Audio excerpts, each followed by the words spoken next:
Hey everybody, welcome to this new season of The Green Life. I was going to axe The Green Life because I was going to focus only on cycles wellness, but I just felt that call that told me don't give up on everybody. Because The Green Life is really about discussing different subjects like nature, environment, like social justice, like animal welfare, like veganism. And although I have these elements that will always go into women's health, I would isolate a lot of people from just focusing on cycles. So cycles will go on, but it will be very much about women's health and our hormones. But I will also have the green life in parallel. So some episodes will be on both channels, on both podcasts. And I will really, continue to have amazing conversations. So I'm excited about the Green Life continuing. And as we start a new season with episode 120, I have invited Gary Yourofsky to join me. Gary is an American animal activist, lecturer, and educator. And you probably, if you know him, you have known him from his activism and speeches that he has done virally online, in person. He was quite radical for a long time, and now he's come back after a 10 years pause where he's really is still very strong about why he's doing this for the animals, for their liberation. But he is softer than he used to be, and I had a wonderful conversation with him for 2 hours.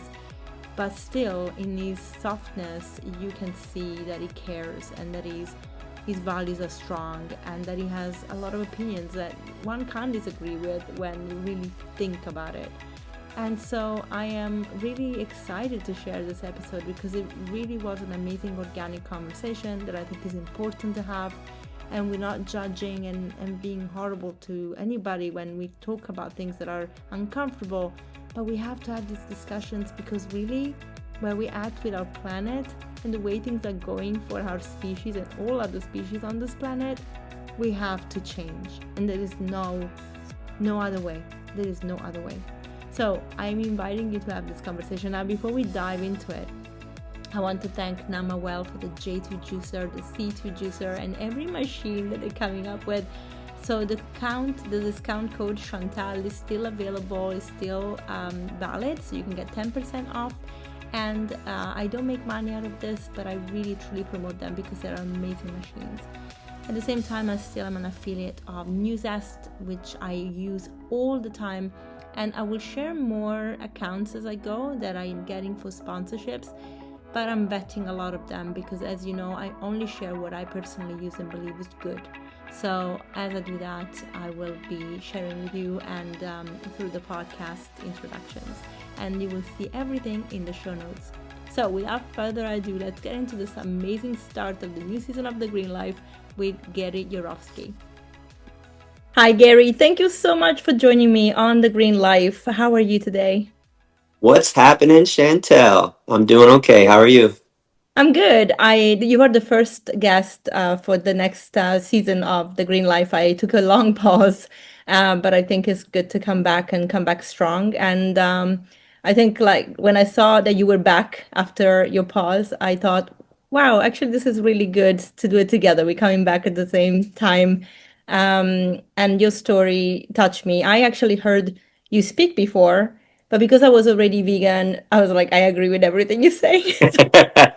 Didn't really, listen much to many more, but I knew about you and I knew what you were doing. So I really look forward to talking and diving into the, animal rights that are not being respected, how we can change the world and really make more people stop being selfish and try to really think about the bigger picture of what we're trying to do here. So before we get into that though, and if people don't know you, can you give me a little bit of background about you? My name is Gary Yourofsky. I've been a vegan for 29 years, since 1996. That was back when people used to say vegan and didn't know how to pronounce vegan. And I was back around in the days where if you didn't like Boca burgers, you were shit out of luck because there was only one veggie burger on the market and that was it. Nowadays, it's never been easier. But let's see, I ran the gamut of activism back in the 90s. I did a lot of civil disobedience where I chained my neck to my axle, the rear axle of my car. I'd use my car to block an entranceway to the circus or to a fur store. This put me on the map. It got me, on the news. And then professors started inviting me into their classrooms to ask, why do you always get arrested for the animals? You want to come tell my students? So I also did direct action in 1997. I went to a mink concentration camp in Blenheim, Ontario. I opened up the cages and let 1,542 mink have a chance to be free. I did jail time for that. That also put me on the map. And then I ended up in the classrooms where I just talked about. The professors started inviting me. I didn't even solicit them until around 2002 when I realized education is the best form of activism, because I had to think back. There was a time when I didn't know anything about the abuse that was going on, the exploitation that was happening on a daily basis, and the exploitation that was happening because of me and my selfishness. And it's tough to look in the mirror and acknowledge that what you're doing is wrong. I don't think there's anything wrong with admitting you're wrong and making a change and making amends to move on and make the world a better place, make the future a better place. And I just wish a lot of people would examine their own lifestyle and their own belief system, just like you did, just like I did, just like nearly every vegan on the planet did, unless they were lucky enough to have vegan parents and they were raised vegan. So it just led me to the classroom to want to teach people and open up their minds, deprogram them, unbrainwash them, and let them see the same light that I saw that made me change my ways and made me want to speak up and speak out on behalf of the animals, who are the most abused, most exploited species to ever exist. Yeah, this month alone, on the entire planet, more animals will suffer and die than all human beings in the history of humankind. So this is the most massive Holocaust, the most massive amount of slavery taking place. And this is why I focus all of my time on helping them. They are the most oppressed, the most murdered, and the most abused. Yeah, and ironically, it's on a month where everybody's supposed to be grateful. Anyway, we will get. This leads to my brain melt, Chantel, though it's true, because people walk around with an imaginary halo over their heads and saying that they're so good. And then this month they'll send out cards praying for peace on earth, not bringing peace on earth, just praying for it. And by the way, praying doesn't change the world. Okay, and I'm not just out there dogging out religious people. If you guys walk the compassionate talk that you always talk about, I wouldn't be so harsh. But if all you're going to do is pray and engage in rituals, growing long hair, right, beards, and wearing big hats and memorizing a 2,000, 5,000-year-old textbook, that doesn't make the world a better place, and it doesn't make you a good person whatsoever. Make you feel good, but it certainly doesn't make you an ethical being. Yeah, I think I don't know if you watch Christpiracy. I've seen it, yeah. And we actually had a conference 2 weeks ago, the Elevate Braga conference. So uh, I decided, because Portugal, like Spain, and I know you spent some time in Spain with Carmen, they're very religious and very Catholic. So Braga is one of the most Catholic cities actually in Portugal. So I decided that after the first day of conference, we would have a showing, a viewing of Christpiracy. And because we did the conference with Plant-Based Treaty, we had the license to do it. So we showed it to the guests that came, and I actually decided to sit out that evening, but I watched it later because I worked so hard. I was exhausted, and I'm like, I don't think I can deal with that right now. But when I watched it the couple of days after, I mean, I knew exactly what they were talking about. But it makes you angry to just see that kind of dissonance between the religious institutions talking about love, peace, and gratitude and being like the creator, but then murdering the very creation that the creator made. And I know that, this to me goes for everything, like the way that we treat our human beings, the way we treat animals, the way we treat nature. Like we are just by default being conditioned to be destructive. which is, it doesn't make any sense. And religions push that on people to justify why they're doing it, which I don't agree with. And because I practiced Kabbalah and I got out of Catholicism when I was 14, I was like, I'm not dealing with this hypocrisy. Again, in Kabbalah, like we learned that we have to be like the creator. Now, of course, even Kabbalists eat meat, and that part I don't understand. Or I'm a yoga teacher, and yoga teachers talk about ahimsa, and they will eat meat, and I'm like, what are we doing here? And so that does my head in, because I'm just like, I think some things, not many things in life are black and white, but some things really are. This is one of them. Like, you either a compassionate being and you don't murder anything, or you're not and you murder. So like, don't pretend that you're good when you're not, like justifying things that. And I'm not like you were, very like active in the sense of being in people's faces, and I mean it in the best way possible. I'm much more like trying to get to them with reasoning and slowly and compassion, because that's just my character. I don't love confrontation if I don't have to have one, but it gets me, because I'm like, come on, we can do better. So you made a very good point there with the Well, religion. here, by the way, it's heartbreaking that religious people would rather kill in the name of God instead of love in the name of God. And that's what's so frustrating about it, is they're always looking for an excuse to harm the animals. And at the end of most of my speeches, I would say, what's your excuse now? How about making up an excuse now to be kind, to be ethical, not to view them as commodities, not to view them as inferior beings, but other beings, individuals who want their freedom, who want life and liberty and the pursuit of happiness, just like we all do. And it's also frustrating that I noticed this years ago. I think I said this when I was visiting Israel in 2012, and they took me to see the Wailing Wall. And I only lasted a couple minutes because my brain was melting and I was getting pissed off watching people pray to a fucking wall. It's a fucking wall.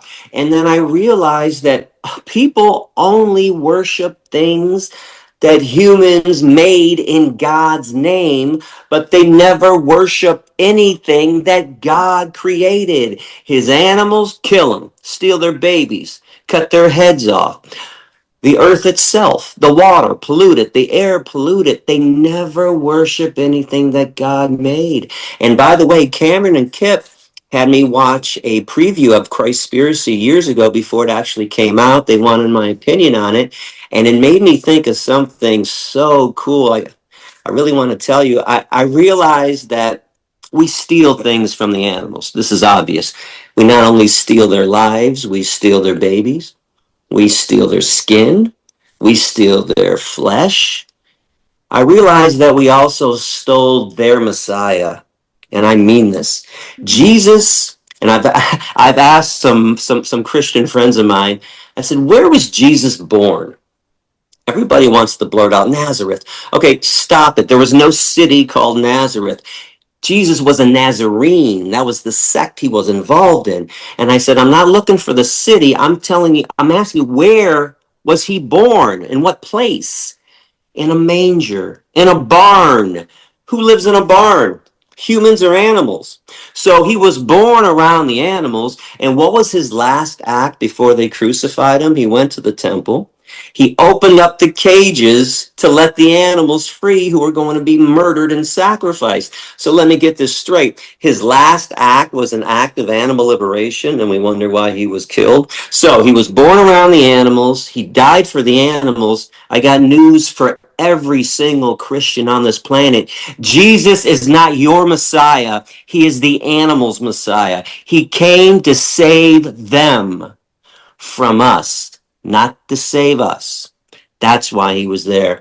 And God forbid, by the way, I should say something like this. It's considered blasphemous to the people who just want to look into a book. And I ran into somebody the other day, too, who I was trying to reach. And of course, the first thing he says is, well, God says it's okay. Jesus says it's okay. I have to go home and look at the Bible. Why would you have to consult a book to find out whether you should be kind to somebody else? Because I don't have to look at a book, or I don't need a law to tell me not to rape a woman. not to punch my girlfriend, not to punch my ex-wife. I don't need a book to figure out whether I should molest a child. This is innate. This is called being ethical, being logical, being rational. I'll never understand the people that want to go consult a book on whether to be kind to the animals. Yeah. Yeah, I don't get into arguments with Christians anymore. It's boring because they don't really study, especially when they're like, okay, the Bible was very much tampered with. Also, they don't know the book of Essenes, which is what Jesus belonged to, Yeshua belonged to. And they were not even vegan, they were raw vegans. So I'm like, Yeah, really, like they strip it's it down true. to the most pure way of eating. So it's, yeah, you can't, again, people will always justify their bias. And I think when you have religion institutions that really fulfill their bias and justify everything they want to do for their taste and selfishness, not because they actually care, it makes a big difference. And I don't judge them because I was that person, so I understand. Well, listen, good news, Chantel. I've actually reached a ton of religious people over the years. I used to speak in religious schools, and I know my Bible. I know the Nazarene Gospel, the Apocrypha, and I know the Standard Bible. And I've won over a lot of Christians over the years. It's just they're the most frustrating group because when I started in 96, I got news for you. There were two groups of people I couldn't wait to talk to: veterinarians Yeah. and religious people. Well, guess what I discovered after 29 years? The two hardest groups of people to talk to about being kind to animals: veterinarians, go figure that out. Well, they're just dog and cat people, but in schools, they're actually trained to exploit and harm cows, pigs, chickens, and turkeys. This is what their training is about. And then religious people who just want to kill in the name of God. And there's a phrase out there. I'm really big on words as a public speaker. And there's a phrase that a lot of people say, but I don't know if they understand what it means. And the phrase is the oldest excuse in the book. The book is the Bible, and the oldest excuse is God says it's okay. And this certainly isn't the first time religious people have tried to use the book to justify horrible things. In America, white Christians for 400 years used Leviticus 25:45 to justify black slavery. Men around the world have used 2 Timothy 1:12 to justify misogyny, the oppression of women. I mean, people always go to the book to justify whatever horrible thing instead of going to the book and finding, by the way, the good scriptures, or just understanding the whole point of the book is the golden rule. Yeah. Or 4 words, the most ignored words in the entire Bible: thou shalt not kill. I mean, end of discussion, right? But no, they want to go bring up all these other scriptures that were written by humans. That also ticks me off too. I'm sure you get upset with that as people say, oh, but God said. But God said what? You mean humans who wrote a book about God said something? Yeah, God doesn't write books. Okay, humans write books, and they're biased. So it's funny that today, right now in America, if you turned on Fox News and you turned on CNN, the same story could be discussed completely different. 2 different views of the same story right now in 2025. People think this is the first time humans have had differing views on issues. And now you want to go back 2,000, 5,000 years and tell me about a book that was written? You don't think the book was tampered with by biased individuals who had agendas that they were pushing? Cruel, vicious, vile agendas? But again, you can actually go to the Standard Bible and talk about the Garden of Eden or God's holy mountain, Isaiah 11:7, the wolf will live with the lamb, Genesis 1:29, God's first laws, I give you seed-bearing plants. It is actually peppered with kind things about animals, doing nice things, but people just want to skip over that. And they want to find the abusive scriptures, and if there is a contradiction, and there certainly is in the Bible, why do people choose the violent scriptures? Yeah. I choose the compassionate ones. I choose the peaceful ones where no one is being harmed. It's a Yeah. simple concept. Just like not killing is nicer than killing. Not stealing somebody else's baby is nicer than stealing somebody else's baby. Not artificially impregnating somebody and raping them to impregnate them is nicer than raping them. So I don't understand why people choose constantly the violent stuff, but we are definitely, you know what? religion does have right. We're sinners. We are the ultimate sinners, and that's all we do is commit nothing but evil. I don't know why it's so difficult to make people be kind. And by the way, something else. This just happened before we started this conversation. I was looking at an Instagram post with a guy singing a song to his dog. And it was beautiful. And the dog was looking at him, this little pug with these lovable eyes, like, oh, daddy, sing for me. And he's singing Stand By Me, this beautiful old song from Motown. And you read the comments, it's like, oh my God, it's the most precious thing in the world. Oh, dogs are the greatest. Oh, that animal is so amazing. These are the same people that if you ask them to be nice to a cow, they'd be like, oh, fuck the cow. Steak. You ask them to be nice to a pig, they would be like, bacon. I don't understand. You want to talk about the cognitive dissonance? Loving dogs and cats, thinking that they're the most precious beings in the world, and absolutely hating, despising cows and pigs and chickens and turkeys so much that you would justify and fight for their torment. You would actually fight to oppress them. Isn't that amazing? We fight to not oppress, and meat, dairy, and egg eaters are fighting to oppress and exploit and steal the babies and cut their heads off and eat their flesh. Yeah. Brain melt. This is why, by the way, I had to step back for about 10 years back off from the activism. It's just, it's hard to think straight sometimes. Yes. Yeah. No, it makes You know, sense. there was a study there was a study that came out years ago too, where it said vegans were more prone to mental health disorders. And I remember when it came out, all the vegans were fighting. No, that's bullshit. No, bullshit. I think it's true because we have to deal with meat, dairy, and egg eaters and their lunacy and their idiocy every single fucking day. Yes, it drives me crazy. Not eating plant-based foods, but dealing with fucking idiots that eat flesh and blood and veins and muscles and tendons and things that come out of the asses of hens and secretions that ooze out of cow udders. They are driving me insane, and I'm sure they're driving all the other vegans insane too. So that study is true. Yeah. Well, yes, if you're truly vegan, I've noticed that in the vegan umbrella, it's plant-based eaters, and of course, I'm a naturopathic doctor. I work with only plant-based to help women's hormones, because again, there's a big push out there for like protein that comes from animals, and I'm like, no, protein. You need amino acids. You don't eat a protein. You need amino acids, and amino acids are found in plants. And if you eat a good diet, you find all of them, so you're good. So that education goes into it. And, I promote that heavily. But I also see it like a lot of people are like, oh, I'm vegan. But they don't understand that veganism is not just the food. Vegan is also, it's an ethical choice that also goes into everything, like buying leather or not buying leather, buying whatever animal products in general, even for your skincare.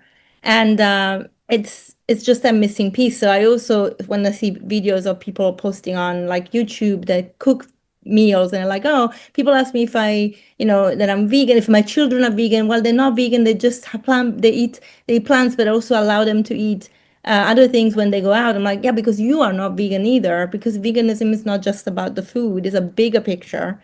So yeah, if you're truly vegan, and this is the other thing, like explaining to people what veganism actually means can also be quite frustrating. It's like, it's not a diet. It's part of a diet. The diet is part of it, but it's not a diet per se.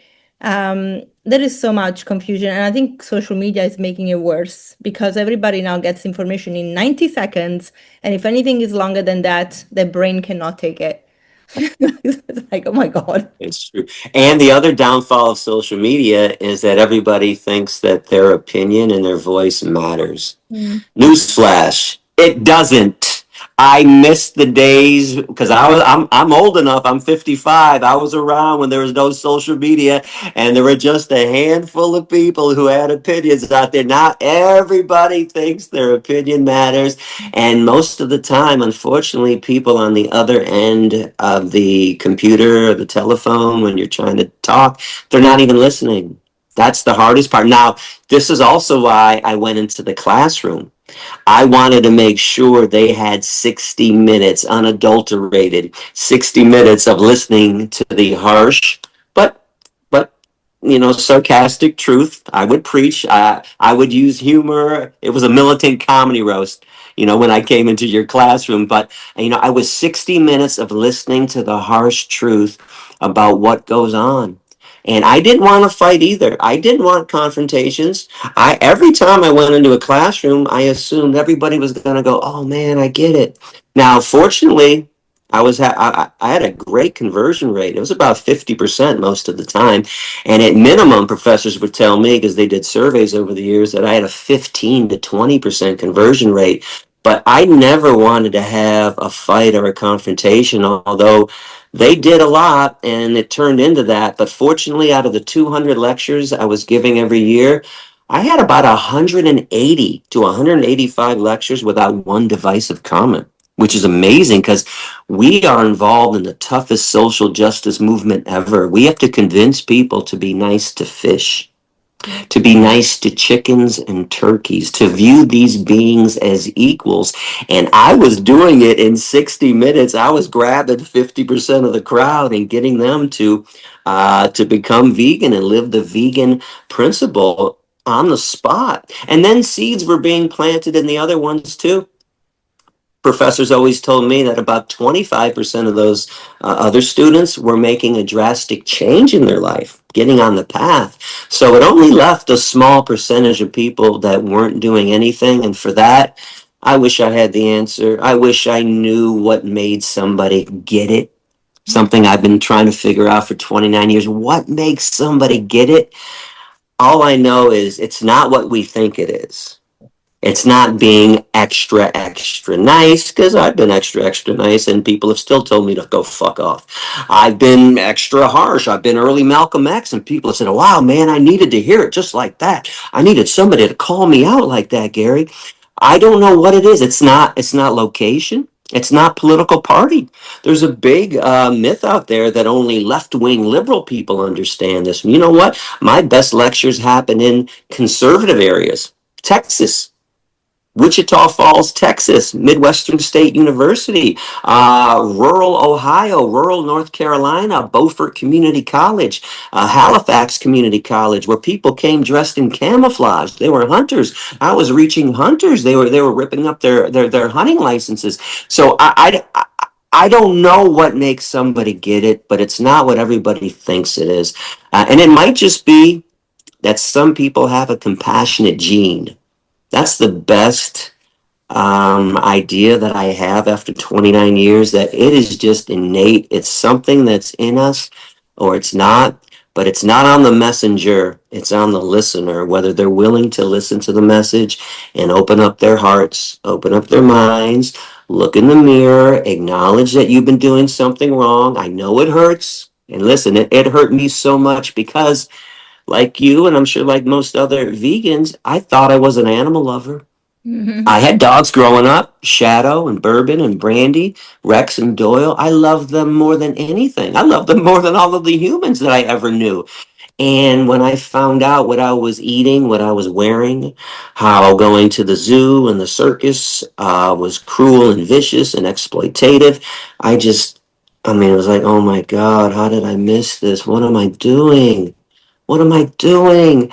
I'm still hurt over the way I used to live. But you can't change the past, but you certainly can change the future. And that's all I have ever asked anyone to do. Make amends, apologize, say you're sorry, and move on, and don't cause any more intentional exploitation. Move on and become the ethical being that you claim to be. Yeah, I love that. You actually mentioned zoos, and I think it was a zoo or a circus, right, that prompted you to. Can you tell me that story? Because I think it's really, really It's crazy. it's in your My principle. Yeah, my stepdad, Myron Cohen, who passed away a couple years ago, by the way, he was a clown in the Shrine Circus. My stepdaddy, the clown, and it was 1993. He invited me backstage to see the elephants at the Michigan State Fairgrounds. The Shrine Circus would come to town for about 18 straight days.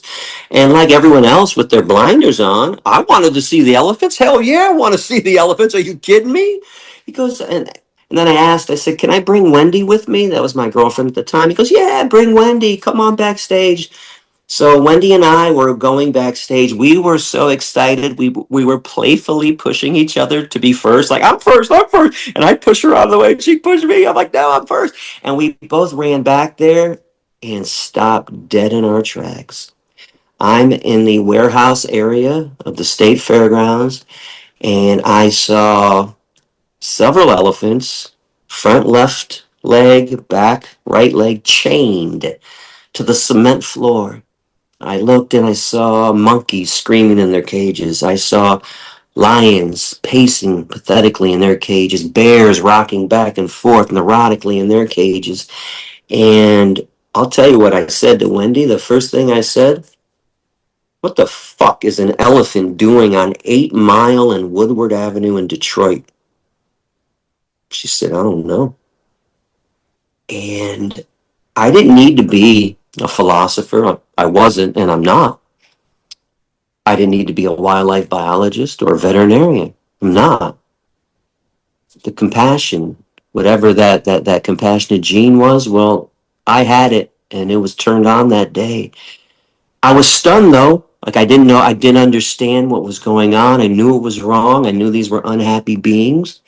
All you have to do is look into their eyes or pay attention to the energy that they're emitting. Unfortunately, humans are too stupid to speak animal languages, and I include myself in that statement. I wish I could speak elephant. I wish I could speak squirrel. I wish I could speak capybara, but I can't. But I can certainly pay attention. And those elephants and those bears and lions and monkeys let me know by their energy, man, we are enslaved. Get us out of here. What's going on? What are you doing to us? And I walked out to see the rest of the show with Wendy until the bears came out wearing yellow tutus and riding tricycles. I looked at Wendy. I said, let's get the fuck out of here. And that was the day that changed my life, that eventually helped put a dent in the world and change the world. And it was an accident. I mean, Myron had been in the circus for years, for well over a decade at that time. He never invited me, but that day he invited me to go backstage, and then I ended up going to a slaughterhouse to see what else was going on, which shocked me more than the elephants backstage. They were both disgusting, but one is obviously more evil. They're chopping the heads off of innocent beings than the other one. So I saw the slaughterhouse. I started thinking about it. I started talking about the circus a lot, though, more than the slaughterhouse, to the guys at the gym. And they didn't even realize the seed that they planted in me. They listened for about 30 days, maybe 60 days. And then the guys started saying, Gary, we're sick and tired of hearing about the elephants in the circus. You're a hypocrite. You eat dead cows and dead pigs. What's the difference? True. True statement. Yeah, I didn't know it at that time, and they didn't know what they were saying, but I never had a comeback because they were right. And the more I thought about it, what is the difference between an elephant and a dog, between a dog and a cow, between a cat and a pig, besides size, shape, and color, which are discriminatory factors? What is the difference between all these creatures? Some were lucky enough to be labeled friends to humans, at least in most parts of the world, like dogs and cats, and others were unfortunate to be labeled food, clothing, entertainment, and research specimens. Bad luck, luck of the draw, right? So this is all I've ever been trying to do is again put people in line with their ethical beliefs, with their principles. They claim to be animal lovers, but they have refrigerators full of carcasses. They have stomachs full of dismembered corpses. And you're not walking the talk when you're eating animals and wearing their skin and thinking it's okay to put them on display in zoos, which are really nothing but animal prisons, put them on display and make them perform at the circus, which, by the way, is the perfect definition of slavery. We have beings, think about this, we have beings at the circus who are kept in chains or in cages. They are forced to perform against their will, forced to work against their will, while somebody else profits off their labor. Is that not the perfect definition of slavery? I mean, this is this complete evil. And again, people walking around blind to this, justifying it, thinking it's okay, and never thinking about it from the victim's point of view, which I did in my speech. That was the highlight of my speech. I think as I look back, the best part of my speech was when I demanded that people think about this issue from the victim's point of view, not your point of view. Because your point of view, you can justify cruelty, slavery, and murder. Oh, yeah, it's easy for victimizers to say, no big deal. Yeah, all of a sudden, if you're a victim, you'd be singing a different song. You'd be telling a different story. Wait a second, what are you doing to me? What are you stealing from me now? You're stealing my mom, my dad, my son, my daughter, my friends. So this is essential. And this, I don't know why it's so hard for meat, dairy, and egg eaters to do this, but all they would have to do is look at this from the victim's point of view, and then they'd understand veganism. They'd understand why all these atrocities need to be abolished right now. Yeah. From the victim's point of view. And I understand it's not going to happen overnight, but it does need to end as quickly as possible for their sake. Yeah. You said you didn't obviously go straight vegan after seeing the elephants. How long did it take you to transition? Well, embarrassingly, it took me 2 years to become vegetarian and 3 to become vegan. Now, I think this is why I work so well with people. It's amazing. People think, Gary's so difficult. No, Gary works great with people because Gary remembers how hard it was for him to change. That's why I went out and talked to people. That's why I went out and encouraged people. Now, of course, I'm asking people to do something immediately that I didn't do, but when people came up to me, now I didn't give them an out because I don't want to give abusers an out. But when they came up after class, and many did, and said, man, I believe everything you say. It's so overwhelming. Can I just start with, a few days a week? I wouldn't cuss them out. I wouldn't scream at them. I tell them just get there sooner rather than later. Here's what I want you to do. Make Monday, Tuesday, and Wednesday and Thursday all vegan days from now on. And I want you to eat. Okay, don't not eat. Veganism is not about not eating. Don't just eat a banana or a tomato and some iceberg lettuce. Eat the vegan meals. Eat the plant-based foods, because then on Friday when you go back and you have some animal shit, you're going to have an upset stomach. You're going to have a headache. You're not going to feel right. You're going to be lethargic and out of energy. This will make you want to get to veganism sooner. So as much as I wanted it and asked for it on the spot, I didn't ever want to be a hypocrite. So there was also a joke I tell people after I told them all this and encouraged them. I said, you got 2 years to become veg and 3 to become vegan. Other than that, I'm going to kick your ass. and then they would always laugh with, I'm like, so listen, just get there sooner rather than later. It does need to happen. And I have to tell you, I don't have an excuse why it took me so long. But I know how difficult that transition is. Old habits are hard to break. New habits are hard to form. I'm not excusing myself. I'm embarrassed about the 3 years it took me to become vegan. And I'm embarrassed about the 26 years that I lived before I was vegan. But it's definitely a moral imperative, and it needs to happen sooner rather than later. And I'll tell you something else that I stopped doing, and this is something that does irritate me. Now, of course, I want veganism overnight after you hear my speech, but I at least want you to stop arguing and stop using stupid, idiotic excuses, because I'll tell you what I did after that. There was no more arguments from me. I just told you a story that the guys at the gym would say, what's the difference? I didn't argue. I didn't make an excuse. I just took it. So that does upset me after we tell people about the abuse, and then they say, but God says it's okay. But I need my protein. Animals don't think. Animals don't feel. Whoa, whoa, whoa, whoa. Just say, hey, nothing. Or I'm too lazy to switch right now. Or I don't care. But stop arguing with me. Why would you argue? In fact, I'll tell you something. You know what? The moment I went vegan was 96. I was in Washington, D.C. for the March for Animals on Capitol Hill. And I was just vegetarian. I was waiting for people to come into the hotel I was staying at. A group of people from Texas came in. It said Texans for Animal Rights on their shirt. And I jumped up. I said, "Hey, I'm Gary from Michigan. How you guys doing? Hey, Gary, where can we go get a veggie burger?" And I said, "Oh, the Hard Rock Cafe right down the street. I just was there. It was so good." This is now verbatim. "Oh, but Gary, that veggie burger is not vegan." So, what do you think happens to mother cows when they can't give milk anymore?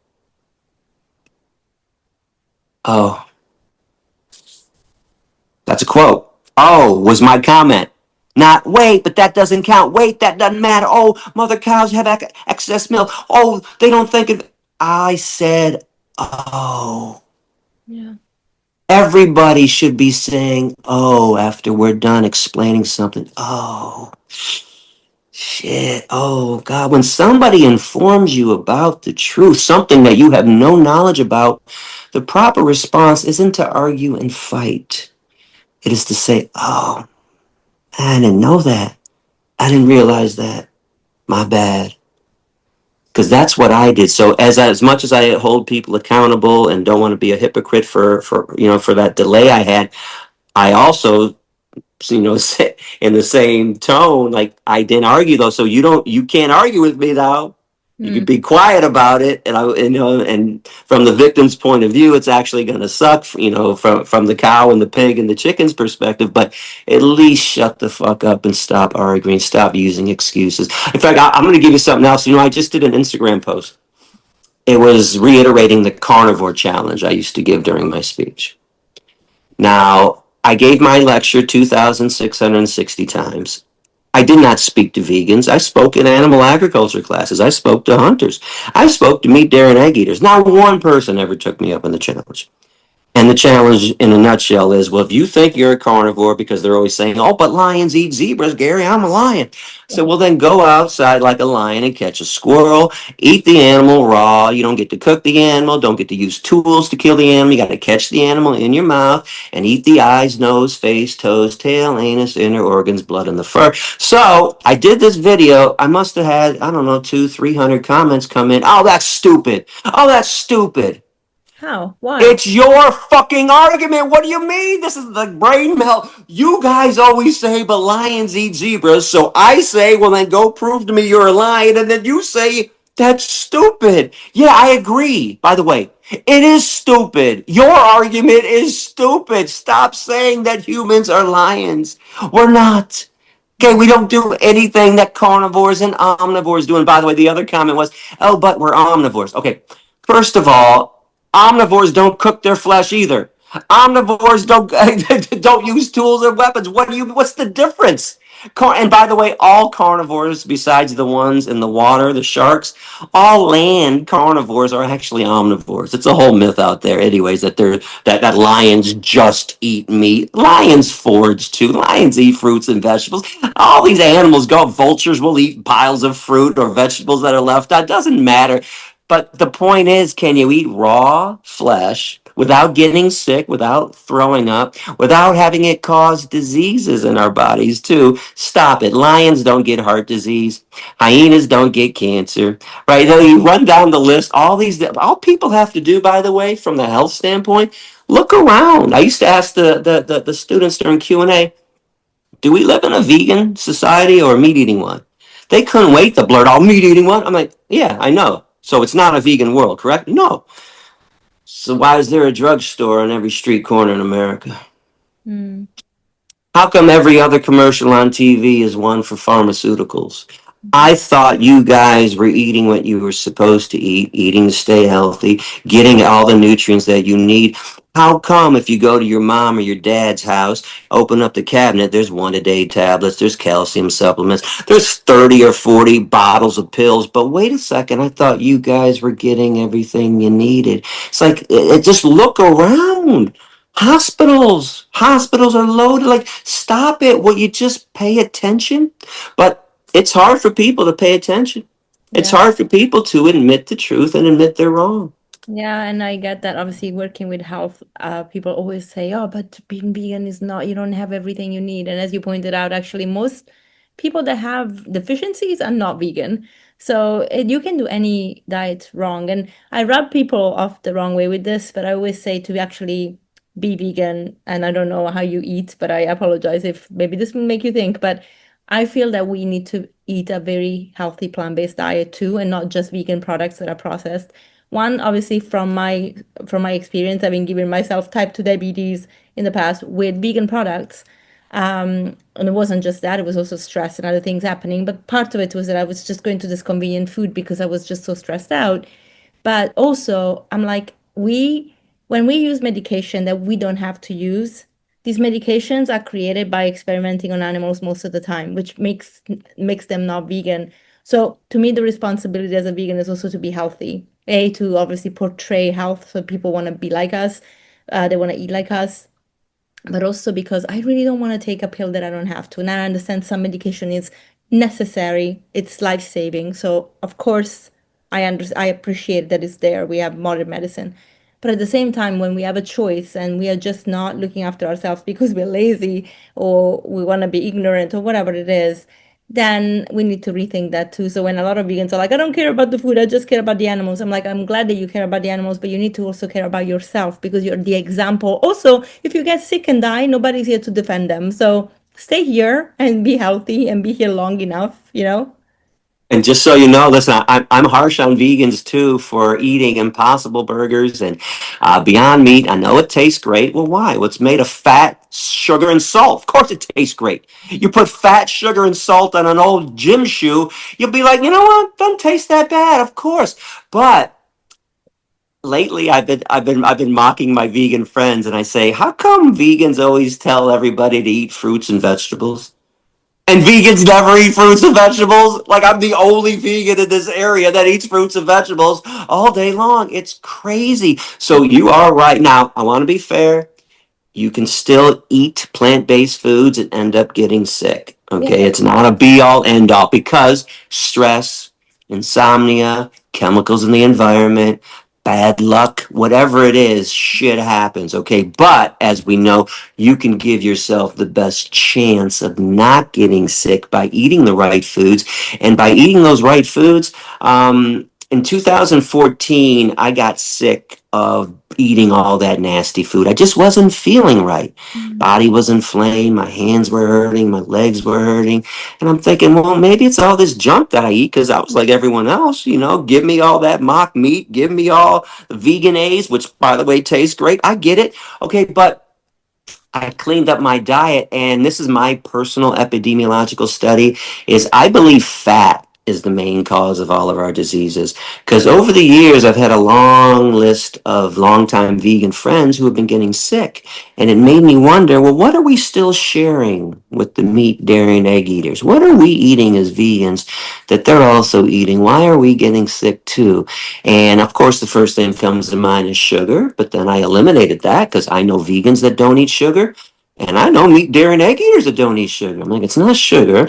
Ran down the salt, ran down the usual suspects. And then I got to fat. I said, oh my God, we all consume excessive amounts of fat. Oil, and it doesn't matter what oil it is. The nastiest Crisco oil on the market to high-end avocado oil. I went to the grocery store after I figured this out. I looked at them all. They all are the same, 14 grams of fat per tablespoon. Well, now, name me one person on the planet that uses 1 tablespoon of oil when they're cooking. Bullshit. They take the bottle, they turn it over. So people are starting with 70, 80, 100 grams of fat just with the oil. Now, if you eat meat, dairy, cheese, you can add another couple 100 grams of fat per day. And if you're a typical vegan eating Impossible, Beyond Meat, and all the other delicious but high fatty foods that are out there, you can add another couple hundred, and we wonder why we're still not feeling well in the long run. So I changed my diet to extremely low to no fat.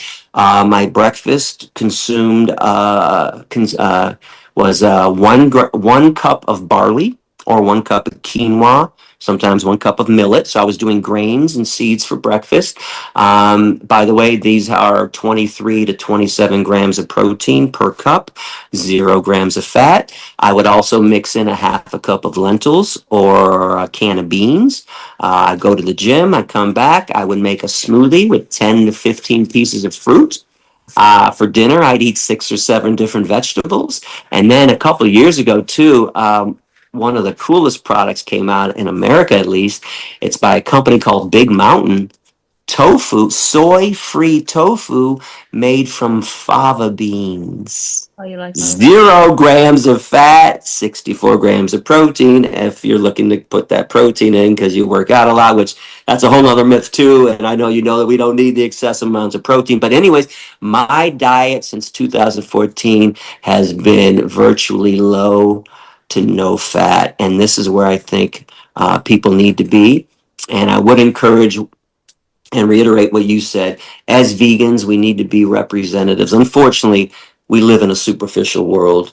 If you don't look the part, people aren't going to pay attention. So eat the healthy foods that we need to be eating. Again, vegans go out and tell everybody, eat fruits and vegetables, nuts and seeds and grains, legumes, and then vegans go home and eat impossible and beyond meat. They never eat the things that we tell everybody to eat. Eat those plant-based whole foods.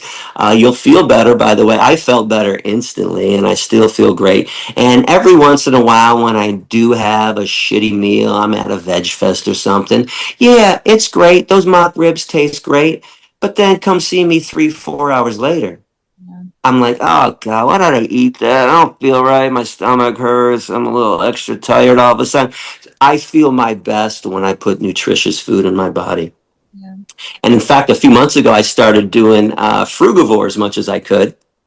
I was been doing anywhere from 20 to 33 bananas a day You with some done peaches. that? Yeah, peaches and nectarines too, and some pomegranates.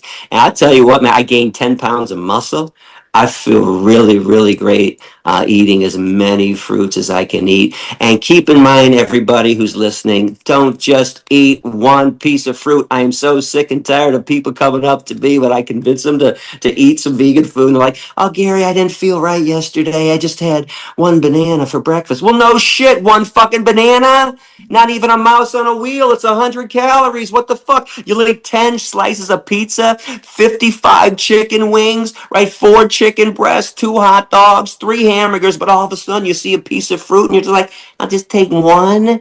Eat multiple pieces of fruit. Eat enough fruit for the calorie count that you're looking for. If you want 1,000 calories for that meal, eat 10 bananas, eat 20 peaches, 20 nectarines, whatever it is. You got to eat massive amounts of that stuff to get the calorie count, which is fine, by the way. We should be eating that as frugivores. That's another thing. I wish I would have clarified that in my speech when I talked about humans being herbivores, which is true, but there are different levels of herbivorism. We are frugivores, actually, and fruits and vegetables, that is our natural diet. That's what we should be eating the most of. Do you know Dr. Robin Morse? I heard of him. I don't, but you know who actually twisted my arm in a cool way? Douglas Graham, Dr. Douglas Graham, the 80-10-10 guy. A couple months ago, I was in Germany and I was doing a podcast, Plant-Based News. Yeah. And the host wanted me and Douglas Graham to kind of shoot the shit. So he brought us both on the show. Now, we're actually huge fans of each other. He gets on the show. He's, Gary, you're my favorite activist. I send people to your speech every day. I'm like, Doug, I've talked about you the most when I talk about health over the years. So we're going back and forth. And I tell the host what I just told you about my diet, the barley, the lentils, the beans, all that stuff. So then the host, Klaus, he's blown away. He goes, man, wow, that is one clean diet. What do you think of that, Doug? And Doug goes, I don't like it, Gary. I don't like it one bit. I don't like the cook part of it, blah, blah, blah. I'm like, wait, Doug, no. But everyone calls me the OG because of my 29 years of veganism. Well, Doug's been vegan for 50 years, so I had to acquiesce and go, okay, you're the OG. So he said, Gary, I got rid of my stove 45 years ago. You don't need that cook shit. You need to do the frugivore stuff. So I've been doing it pretty diligently. So lately, I've been doing frugivore till 4, which is kind of a version of the raw till 4 thing. I am enjoying a cooked meal at nights. I am enjoying the barley, the beans, and the lentils and things like that. But so Doug got me on the frugivore kick, and I'm going to encourage others to do it. And again, eating that massive amount of fruit. I love eating that many bananas a day. It's so good to me. And I like the same things every day because other people say, Gary, just bananas every day. I'm like, well, it doesn't have to be bananas. Ask Doug. I'm like, do peaches, do nectarines, eat a whole watermelon, whatever it is. I'm just a simple dude and I like the same things all the time. So once I find the food I like, I'm like, I want to eat banana. I want to eat 30 bananas a day. That's great. I did have a moment when I went through a lot of bananas, I must say. I love fruit and I actually reverse diabetes with fruit and veggies. So when people say fruit is too much sugar, it's definitely not true. But I will do a caveat here for women. Of course, I'm specializing in women. I specialize in hormones. We do need fat, but I also don't promote oil. I promote whole fat. So for me, eat the avocado.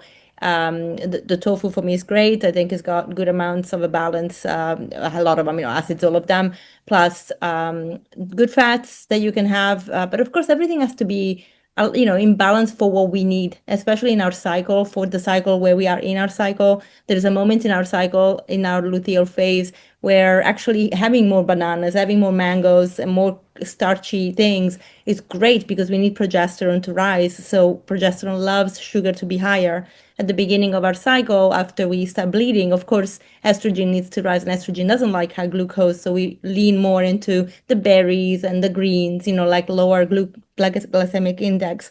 But so for women, it's a little different. Men, it's so much easier for you guys to just do something that way, to be honest. But the principle is that like we need more fruit and veggies, and when you said it right, people can eat pieces of flesh over and over, which have no micronutrients, just lots of fats and protein, and then they will be scared of eating fruit. Like what? Our society is scared everyone into eating more than one piece of fruit. And they don't understand the sugar difference, which I know you do. It's a simple thing. Okay, sugar on its own, yeah. With cookies, okay, cakes, disgusting, bad for you. Fruit, sugar with fiber, when there's fiber with sugar, it's not the same. I still run into people, bananas and cookies are the same. No, they are not. What is a whole food and wholesome? What is not? What is garbage? So know that difference. And as Doug Graham does say, 80-10-10, 80% complex carbohydrates, 10% protein, 10% fat. So he does allow for fat in there. I've gone beyond that. I'm like, Doug, I think I'm 87-10-3 is what I am, which he kind of laughed about. I think lower the fat, the better, but it definitely does not need to be an excessive amount of fat. Fat in the long run is not the best. But you know what? Tofu fat, by the way, my nickname has been Gary Tofu over the years. I do love tofu still. By the way, when I went stone cold frugivore for a couple months, nothing but the bananas, I did miss tofu. I love tofu. I love it so much. It's so good. My favorite. And actually, Yeah. I love to have that conversation when we talk about the environment when it comes to tofu, because it's amazing how a lot of people are like, oh, but you're killing the rainforest to plant tofu. And I'm like, soy. And I'm like, hold on. That soy, which is GMO, is decimating our rainforests, not for human consumption, but to give it to animals whose diet is not tofu and soybeans. Okay. So can we just stop the madness? It's so ridiculous that they don't even realize. Yeah, the rainforests are being cut down to grow corn and soy, not for humans, not for vegans, for animal feed, or they bring up the crop deaths. Again, the animals you're eating eat from the crops, and when the majority of the crops, especially soy, corn, and oats, are being used as animal feed, you are also responsible for that too. And by the way, that could have a solution. We can come up with a solution to the crop deaths, and we're going to have to in the near future. It's called indoor vertical farming. Because first of all, even the meat, dairy, and egg eaters can't tell me they want chemicals, insecticides, and pesticides sprayed all over the crops. So we can eliminate that and eliminate any accidental deaths from all the tractors and have an indoor environment where we can grow more food that way and grow it safer anyways.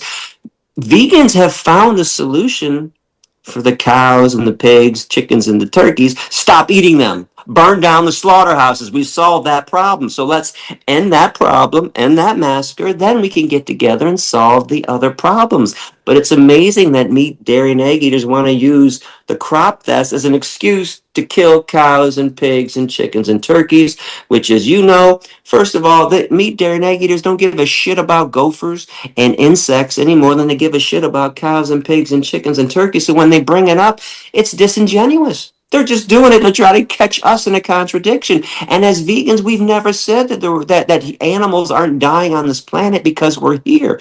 That's what sucks. Just because we're alive, animals, insects are dying. But do we have to maximize those deaths by eating them, maximize the harm by ripping their skins off and making shoes and briefcases and clothing, maximize the cruelty by putting them in vivisection experiments, by placing them in circuses and rodeos and zoos, all the stuff that we're fighting to end. This is extraneous. This is extra bullshit that doesn't need to happen. This could be eliminated, and then we can move on to solving other problems, such as the animals being killed on the roads of the world. And you'll notice, by the way, that all these people that scream about crop dust, they also drive cars that not only kills billions of animals every year, millions of human beings die, but all of a sudden that's okay. They can kill millions of humans by driving cars, but all of a sudden, well, the vegans are eating some crops where some animals died. All of a sudden, oh, you guys can't do that. And Yeah. they can walk around, by the way, with cell phones and computers that have cobalt on them and other minerals, where thousands of human beings are forced into slavery throughout Africa, getting diseases and dying. But all of a sudden, it's okay for them to cause all those deaths to human beings that they claim to care about more than the animals. But all of a sudden, the vegans are eating crops and some animals died in those crops, then all of a sudden it's our fault. And think about this too: the vegans aren't the ones killing those animals in the crops. The crops of the world aren't run by vegans; they're run by meat, dairy, and egg eaters. This is your stuff, and 98% of the world is not vegan. So how in the world, by the way, could anything be the fault of vegans? Two Yeah. percent of the population is vegan, and they want to blame us for crop deaths Yeah. or killing animals on the roads or all this other extraneous stuff that's happening out there. Yeah. Frustrating, brain melt. I'm Yeah, I I'm know. going insane. Blame, like in the way that society does things, like in the conference we also talked about how agriculture needs to be sustainable. Actually, if you planted regeneratively, you wouldn't even have killing as much, because you would actually not even plow the soil. You would cover the soil with compost, with foliage, with things that would give nourishment to the soil. The plowing itself is creating the problem. The single monoculture is creating the problem. So we need to change the system, even for veggies and fruit. Never mind. And indoor, of course, is a really good way to do it. And that means also people can start growing their own food at home. And we need to have that kind of sovereignty around our food and being able to have it at home, because it's getting expensive. There are companies that even control our food supply. So there are many societal issues that would actually solve themselves if we all thought about it and implemented the best way to go about it in a natural way, and learning how to do it at home in our gardens, and also commercially the right way. And people are like, there is not enough for everybody. There would be enough for everybody if more people did it and we did it correctly, actually. This even forestry, like agroforestry, you can grow amazing food in forest without touching the forest, would prevent fires, would really allow even more biodiversity to grow. We would regenerate things instead of destroying them. Yeah. I heard a stat, and it's still true to this day. With all the cropland in America alone, America could feed the entire planet several times over. Just the land. So less land would be used if we had a vegan world. Less, Mhm. less plowing, less damage to the earth if we just all embrace the vegan ethic and the vegan principle. And it's so simple and logical. And again, this leads to the frustration because I don't know how something so simple can be viewed with such derision and Yeah. such hatred. It's just it's heartbreaking. I don't know what else to say. It's frustrating, and it's just the selfish. I think, by the way, I think selfishness is probably going to be the downfall of humans Yeah. above anything else. I think it's the selfishness. It's always me, me, me. What do I want? What makes me feel better? What makes me feel good? In fact, I'll tie this into the religious stuff we were talking about earlier. Do you know how many religious people after my lectures came up to me and said, Gary, man, you should go out and speak about Jesus, convert people to finding Jesus? I'd say, well, okay. I am. Well, here, well, no, I would honest. I'd say, well, then tell me how that makes the world a better place, and I will. So, well, what do you mean? I feel great. I'm going to heaven. I've never been so happy. I said, okay, yeah, you feel great. And I don't deny that. Listen to what I'm saying. How does that make the world a better place? It makes your world a better place. I'm looking to make the world a better place. So you cannot prove to me that converting people to Jesus is going to make the world better. If it did, I would. Hell yeah, I would. If finding Jesus meant you became vegan, hell yeah, I would go out there and convert people to that. But it doesn't. In fact, unfortunately, it seems to make people crueler. I had a friend, a dear friend. I went and visited her after my mink liberation. After I got out of prison, I wanted to get away for a couple of weeks. And she told me she became a born again Christian. And she stopped being vegetarian because Jesus is going to come back and make everything better. Okay. I said, wait, oh, what? Okay, now push that aside that she wasn't vegan. I get that whole thing, of course. But she was doing something because she wanted to make the world a better place. She didn't want to cause harm to animals. Didn't understand the dairy and the egg stuff, but we can get to that later. So you were doing something nice. You found Jesus and you stopped doing something nice? He will fix it when he comes. I'm like, oh my God, what is going, this is why I will not go out and convert people to Christianity or Judaism or whatever other religion. And even the Eastern ones that are supposed to be based on veganism, the ahimsa principle. Um, They're not. They've lost their way too. They've completely lost the way, just like the Christians and the Jews. They've made up excuses. Well, as long as I don't kill directly, it's okay to eat them. This is what the monks are saying. Can you believe this shit? Well, who the fuck is killing directly besides a slaughterhouse worker or a hunter? Okay, so I love that you brought that up. Let's talk about Bhutan because there was this video on social media going up. Bhutan is a vegan country. They are not allowed by law to slaughter animals. I'm like, good. Is everybody? But not everybody is vegan. They can import the food, the meat from Pakistan and India. So I'm like, I don't understand.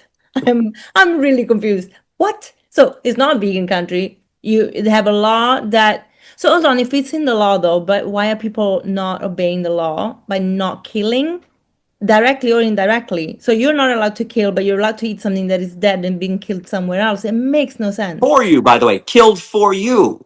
Yeah. Right. Chantel, you want to hear something crazy? You bring up the country. Do you know earlier this year, could have been the end of last year, I was contacted by an activist in Bhutan who wanted to invite me, and he's still trying to set it up where I get to speak to the parliament. Because get this, here's the deal. I was unaware. Bhutan does not have slaughterhouses. As you said, they don't kill there, they import it. And I said, wait a second. You're telling me there's a country on the planet that doesn't have slaughterhouses? You got to be kidding me. How come nobody knows about this? He explained this to me, and he said now they want to bring slaughterhouses there because guess what? The Christian missionaries are demanding it. Oh boy. So, yeah, so he is trying to get me to speak in front of their parliament. And I said, I'm not coming down, I'm not getting on a plane for, 18, 23 hours to go down there and hold a protest. But if you can convince them to let me speak, I will blow their minds and I will beg them and explain to them, why would you want to follow the leader Why would you want to follow the crowd? The crowd always gets you killed. Why don't you want to be unique? Why don't you be the first vegan nation on this planet? Why don't you be the first nation on this planet that grants animals their complete freedom, their complete rights to be free, life, liberty, the pursuit of happiness? I have this whole speech in my head. I actually recorded it one night. I was smoking a joint, came up with something really good, and I still have it because I mean, and it's but the whole gist of it is I'm going to be asking them and begging them to be original. This also ticks me off too, is that everybody walks around claiming to be original. Don't Yeah. you hate that claiming to be an individual and you're just like everyone else. You're a fucking robot. What do you mean original? If you eat dead animals every day and don't think animals deserve their right to be free, you are a commoner. You're a plebeian. What do you mean? You're not original. Vegans are original, doing something different, viewing cows and pigs and chickens as their equals, viewing worms and spiders and mice as their equals, not causing harm, not causing intentional exploitation, intentional harm to anybody. That's the cool lifestyle. But I didn't know about Bhutan. I'm hoping they convince them to let me speak because I'm going to blow them away. Yeah, I hope so. I promise I will convince them if they will listen Yeah. not to do it. But again, so this is back to the religious crowd. So the Christian missionaries are demanding that they have slaughterhouses so they can get fresher flesh to eat. Why don't you just do what you're meant to do, which is talk about the Bible and shut up about the food? And again, you're out there convincing people to believe in Jesus, and then how does it make the world a better place? Then Well, if we doesn't make the world a better said place. right, if we actually said the truth about him being actually vegan and part of the, yeah, sure, we can do that. Let's talk about. I actually had it in many of my podcast episodes when I was talking to doctors that are plant-based, and like, we're ushers. We're meant to be ushers of this planet. We're meant to look after. There's never been a command by God, even though the language has been changed in the Bible, about having dominion over this country, of the earth. It's about being ushers, and when you're an usher, you look after everything around you. You look after your other human beings. You look after the planet. You look after the animals. You look after everything because it's your home, and everything and everyone is part of you. So that's being an usher. Not like, oh, you can do whatever you want with the rest. Like, I mean, I don't know. And even this is the conversation we also had at the conference. Why are so many environmentalists not vegan? So we have a group of our group from Plant-Based Treaty that is in Brazil, was in Brazil last week for the COP30. And they were like, you serve meat here. Makes no sense. And we're hosting this in the Amazons. It makes no sense. No sense whatsoever. And the I biggest sponsor swear. was a meat company. Yeah. We're living in hell. We're living in a bizarro world. That's all I know. I'm now convinced, and this is something I can't really speak about, but I'm convinced that the world isn't real. This is a simulation.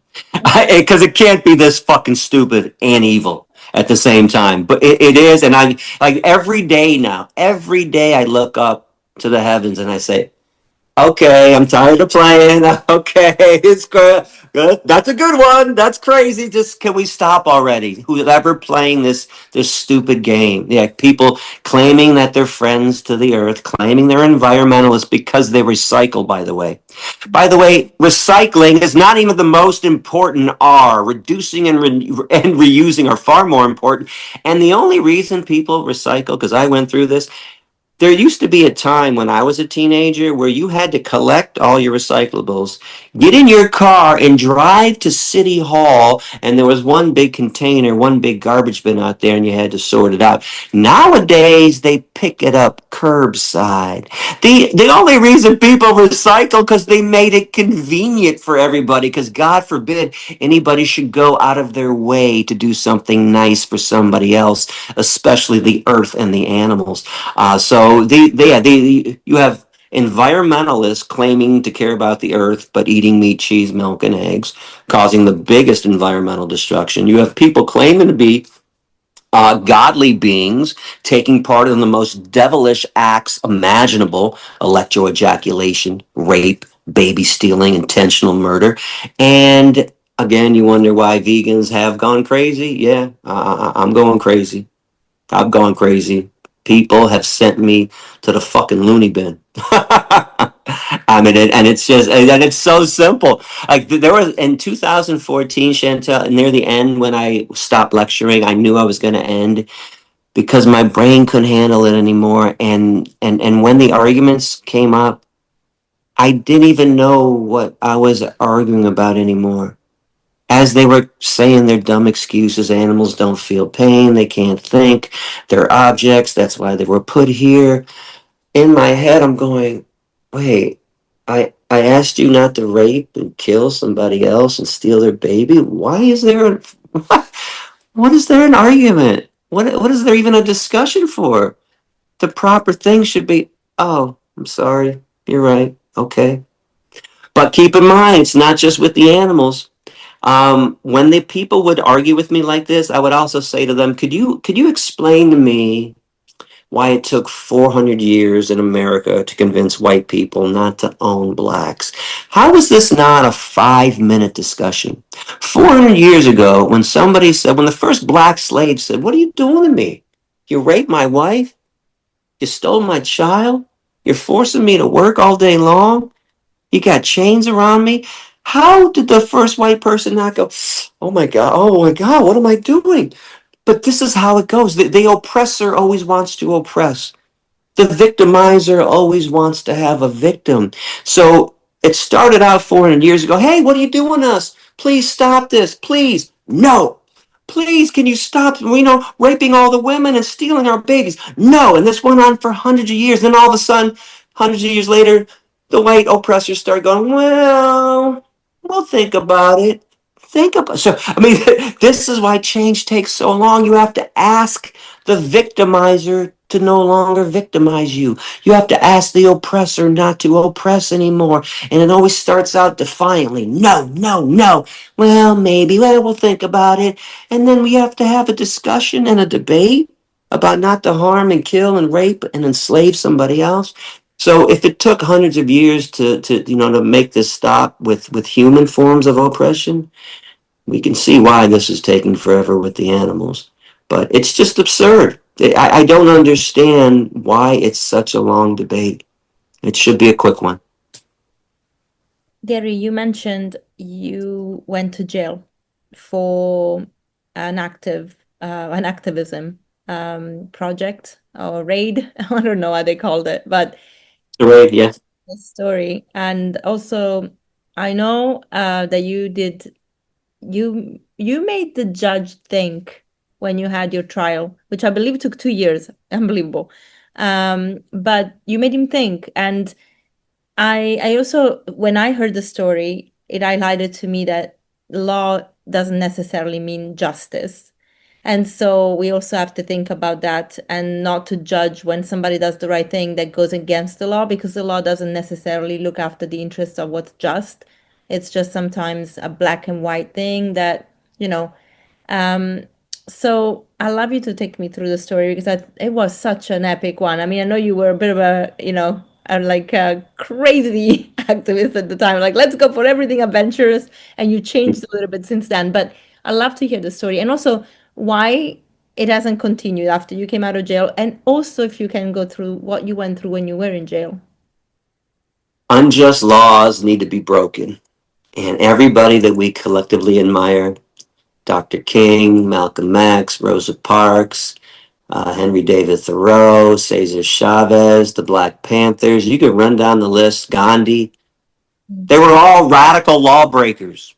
So it's always amazing to me when people, oh, Gary, you're a lawbreaker, you're a felon, you're a terrorist, you're a criminal. Well, I guess Gandhi was too. I'm in good company. I guess Cesar Chavez was too. I guess Rosa Parks was too. Like, do you understand that just because something is legal does not make it ethical?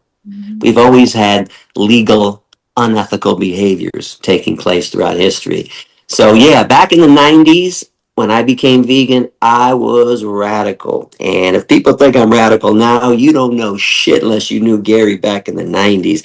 I would interrupt judges. I would lecture them and they listen to me. I would threaten cops would threaten to arrest me and I threatened them to arrest me. They didn't even know what to do. I'm like, go ahead, take me to jail. I give a shit.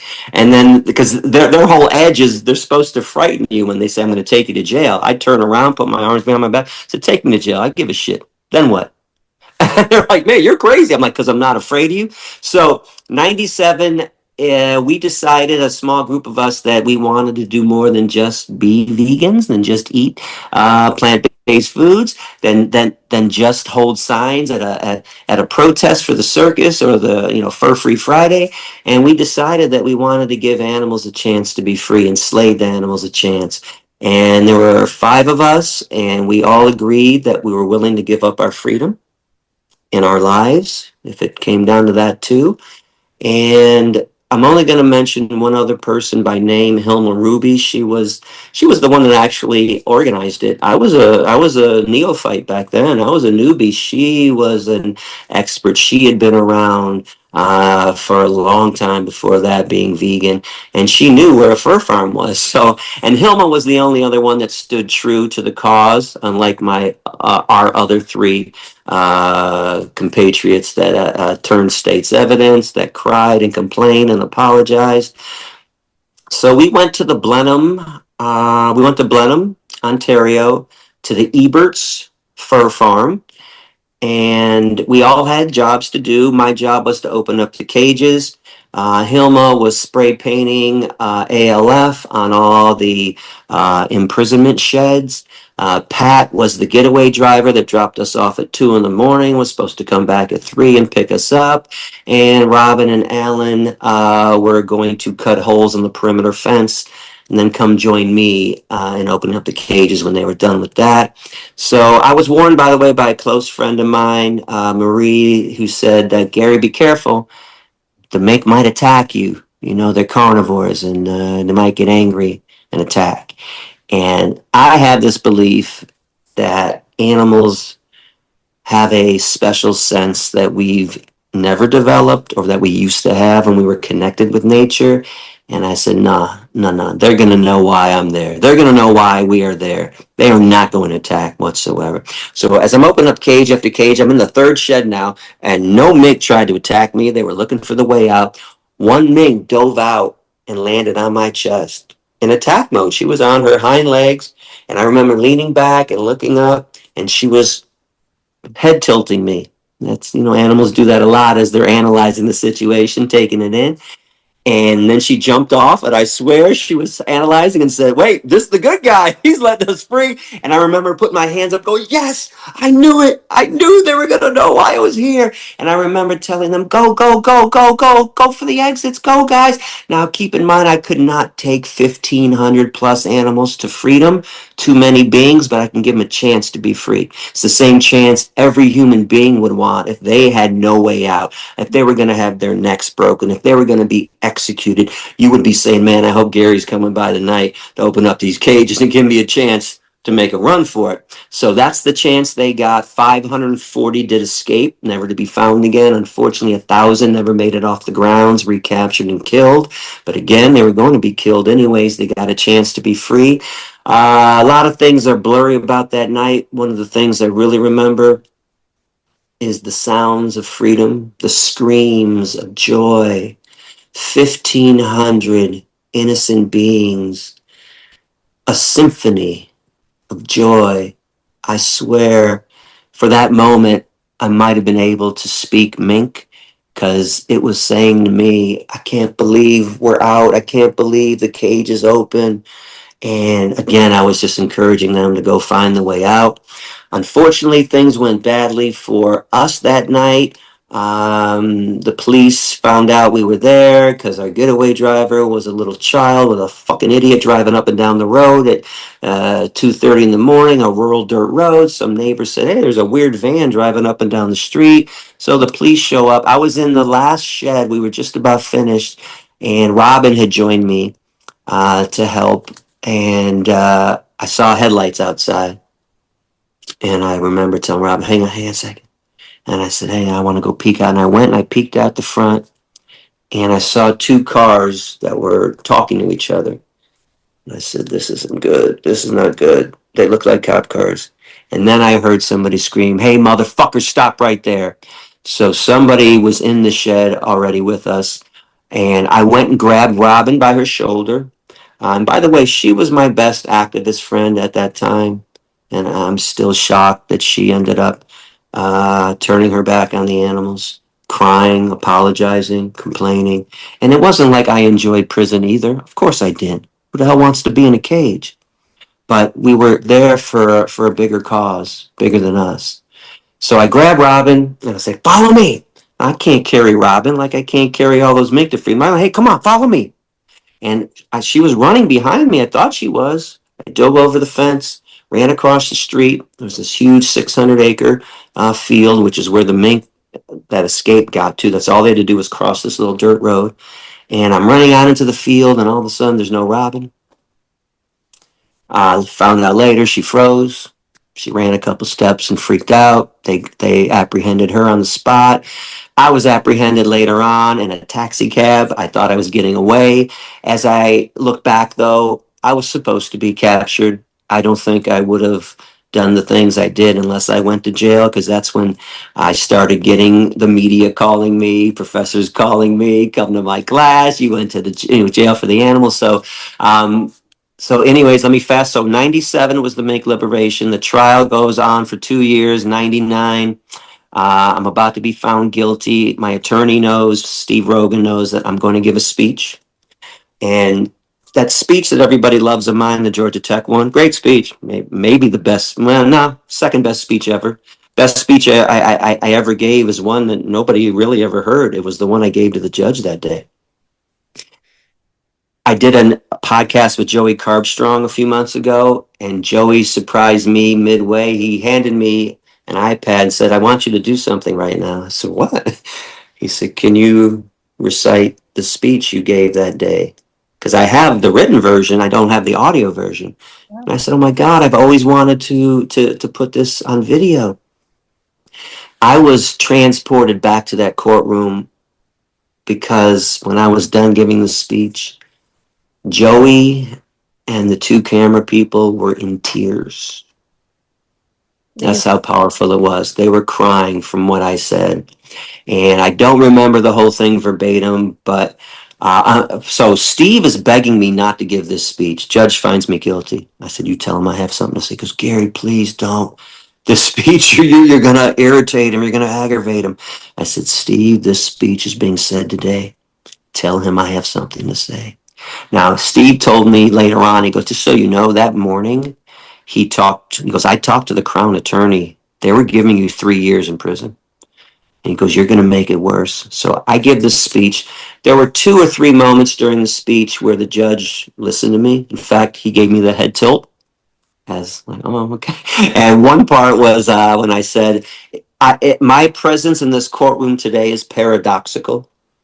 I asked this court, if it's not a crime to torture, enslave, and murder animals, then how can it be a crime to free tortured, enslaved, and soon to be murdered animals? And I remember at that moment, he turned his head, he was kind of shook, like, yeah. So, and then at the end, I said, if this court expects me to experience an apostasy, meaning an abandoning of my beliefs, it is sadly mistaken, because I already got to live the life of a caged animal during the 10-day bail hearing. You're going to let me experience everything the animals go through, and I already have empathy. My empathy will intensify. You will increase my empathy. And when I found myself, and yeah, I was found guilty, and by the way, I only got a 6-month sentence. My attorney leans over after the judge gives me 6 months. He goes, I've never seen anybody talk themselves down from a sentence before. He really listened. My God, that judge really listened to you. You were going to get 3 years. You just took 2.5 years off your sentence. And the judge gave me that old BS line about, it's not that I disagree with what you believe in, Gary. It's how you went about it. By the way, how absurd that judges say this. Again, all throughout history, Do I have to run down the list again? Gandhi and King and Rosa Parks. Everybody broke unjust laws to make a change to the unjust legal system that we are all involved in. So it's just so absurd to me that just so you know, I wanted that judge. I had a hope that day. I liberated those mink. I wanted them to be free. I wanted to put the mink farmer out of business. Succeeded in that. Yeah. I Okay. wanted, yeah, Ebert's Fur Farm went out of business after that. I wanted that judge, his name is Cusinado. I wanted him to take his gavel and hit it down and say, I cannot find this man guilty for Nope. this act of liberation. It didn't happen. It hasn't happened yet, but one day some judge somewhere is going to find an animal liberationist not guilty for liberating enslaved beings who are about to be executed and tortured and murdered. So I get sentenced to 6 months in prison. I only did 77 days. They deported me after that, made me persona non grata. I'm still not welcome back in Canada. I actually checked it out earlier this year. I'm on a lifetime ban. By the way, a lifetime ban for trying to stop evil, Yeah, I know. stop murder. But if I wanted to go to Canada and start an animal killing business, they'd say, "The hell yeah, come here, please. Good for the economy." Yeah. Because we don't value innocent life, we value money. Yeah. So The things we I don't. did it. I did 77 days. Um, it was a crazy experience. I lived the life of an animal, and every time I found myself doing something neurotic. I shouldn't even say I did. My cellmate Paul would yell at me every once in a while. I'd say, "Gary, would you sit the hell down? You're driving me crazy." And I'd stop and look at myself. I was pacing in the cell, 6 foot by 12 feet, back and forth. I'm like, "Oh my God, the elephant in the circus that sways back and forth." The mink on the concentration camp. It's called screw neck. They go round and round. I'm like, oh, I'm walking back and forth. I didn't even know it. I'm in an unnatural environment. No friends, no family, nothing natural. I'm going crazy. And that's what they do when they exhibit these behaviors. So Paul would scream at me and I go, I can't believe this is how they live forever. I'm going to be okay. I know I'm getting out of this. They never get out of this. So it just made me more determined to go out and speak on their behalf. And by the way, Canada was very good about feeding me vegan food. Okay. Shockingly, yeah, I went in. By the way, mind you, this is the '90s. I'm more radical, 1,000 times more radical than I am nowadays. So I'm ready for a fight. I used to want a confrontation. Over the years, I didn't want it anymore. Over it had waned, but I wanted confrontations. I thrived off of them. And first day, I'm livid. I'm pacing. They bring me down to the infirmary. There's two nurses and a doctor. And I said, "Hey, Mr. Yourofsky, anything we should know about you?" I said, "Yeah, I'm vegan." And they're just writing notes. And I'm looking around like, "Hey, I said I'm vegan. Is that a problem?" "No, as long as you tell us before you get in here." They were very nice. I'm like, "What?" Like, I don't, I'm supposed to have a confrontation. And I'm looking around the room and I see a chart on the wall, poster, and it says world diets, vegan, vegetarian, kosher, halal. There's all these definitions. I said, "Are you telling me there's not a problem getting vegan food?" "No, as long as you tell us in advance." So my joke to vegans over the years has been, if you're going to do something illegal, direct action, do it in Canada. They will go out of their way and serve you vegan food. At least in America that I know of, they will not. Even if you sue them, and I've had friends sue them, and they won their court cases, they will not make you vegan food. They're going to say, "There's a buffet over there. Pick and choose. Grab the potatoes. Grab the salad. That's all you're getting." They're not making. But Canada, man, they gave me 6 or 7 vegan meals in rotation. And the cool thing was, I got to preach a lot in prison. A lot of people listened. And there was one day, this was the best, is Gordy, the legend of Gordy. So Gordy, one day, one morning, all of a sudden, there's a talk going around the prison that Gordy's back, Gordy's back. I'm like, "Who the fuck is Gordy?" Paul's like, "Oh, you'll see Gordy. Wait till you see him." So they were taking us out to the yard that day, and as I'm facing this way, somebody from behind taps me pretty hard on my shoulder. And this is prison. You got to stand up. You got to be tough. I turn around. That's like quickly, like, let's go. And I turn, and there's this massive mountain of a man, 400 pounds. And I was like, oh my God. And he just put his hand out. I think he was eating some vegan candy. And I said, oh, did you want a piece? He just shook his head. I said, did you want the orange one? To me, the orange one was always the best one. He's like, so I put the orange one in his hand, and then he walks away, and I turn, and Paul's in the corner, and Paul's mouthing to me, that's Gordy. And I'm like, yeah, I kind of figured that out. So I asked Paul, I said, do you know him? He goes, actually, I'm one of the few people that Gordy likes. I've done a lot of time with him over the years. I said, introduce me to Gordy, please. So we went out to the yard, and Paul's talking to him, and about 5-10 minutes later, he calls me over. He's like, come over here. So I walk up to them, and Gordy looks at me, and he says, who the hell are you? What did you do?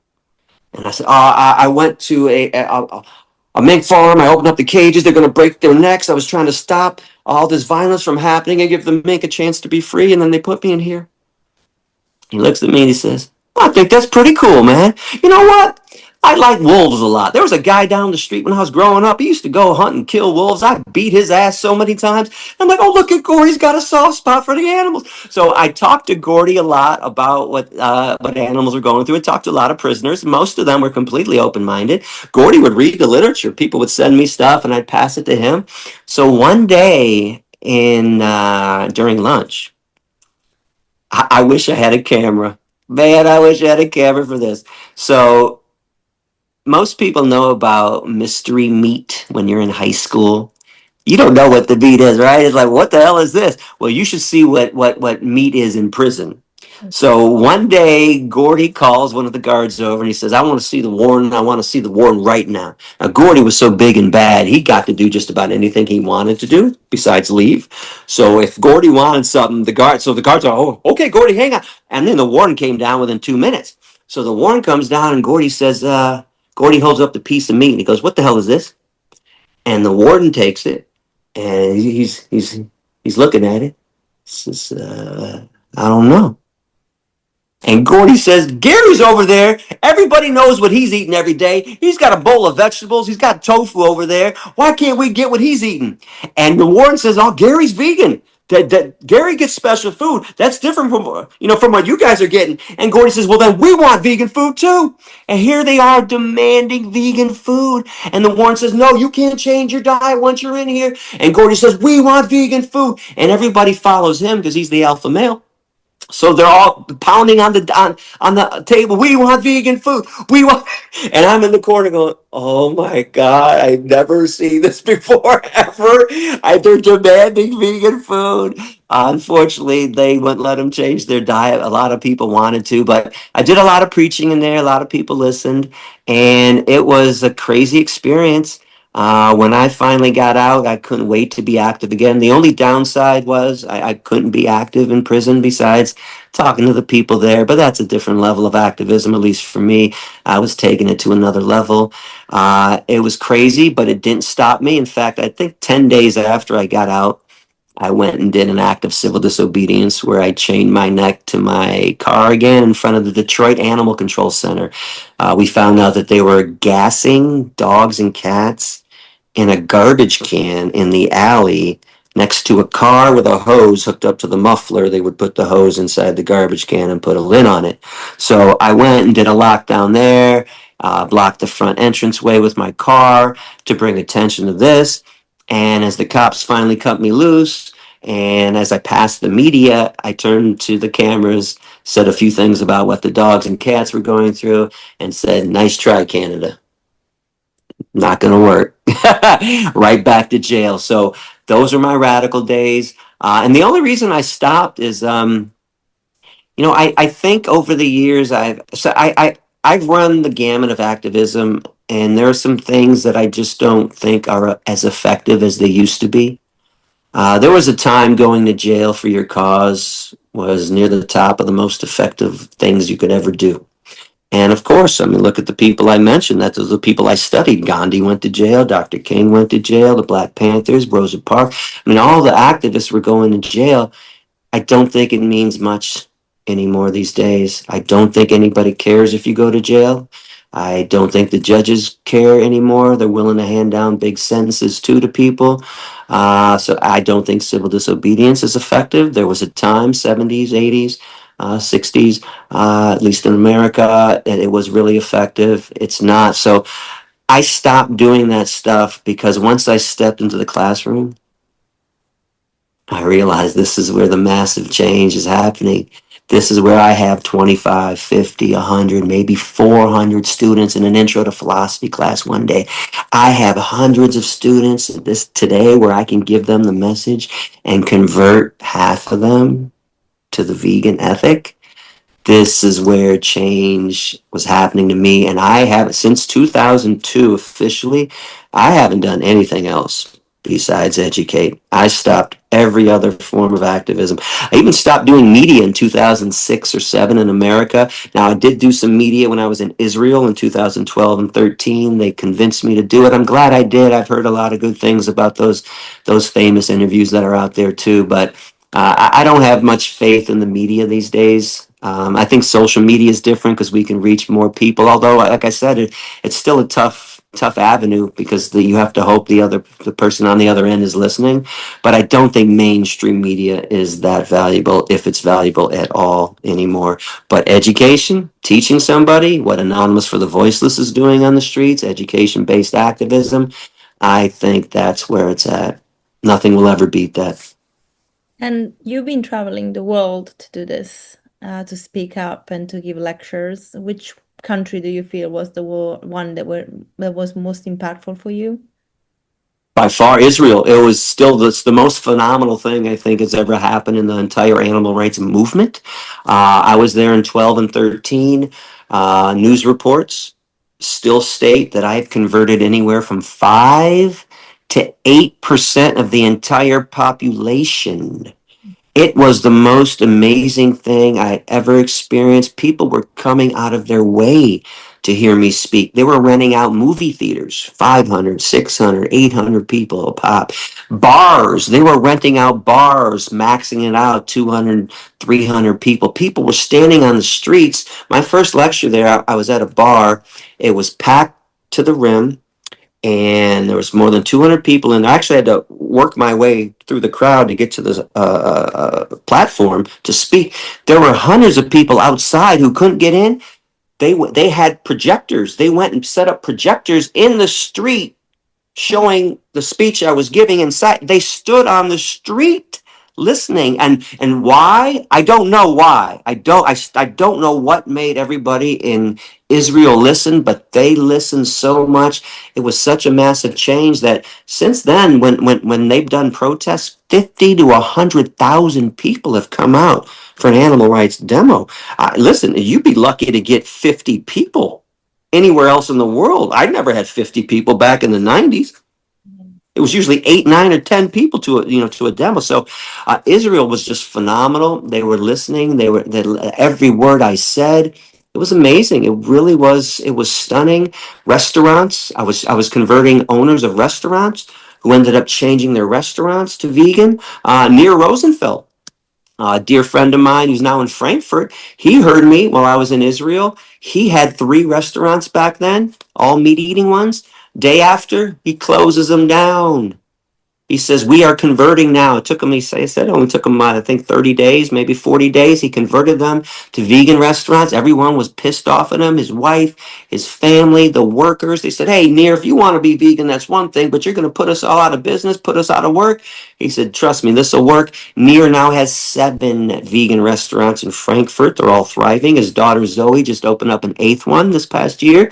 So I was converting people like mad. And listen, I have to tell you, I really thought the only thing I was going to hear was "fuck you, get a life." That's really all I ever heard back in America. But they were just embracing me. In fact, the cool thing, I never get to talk about this, but they told me that there is a slang word now in Hebrew. So the Hebrew word for vegan is tivoni.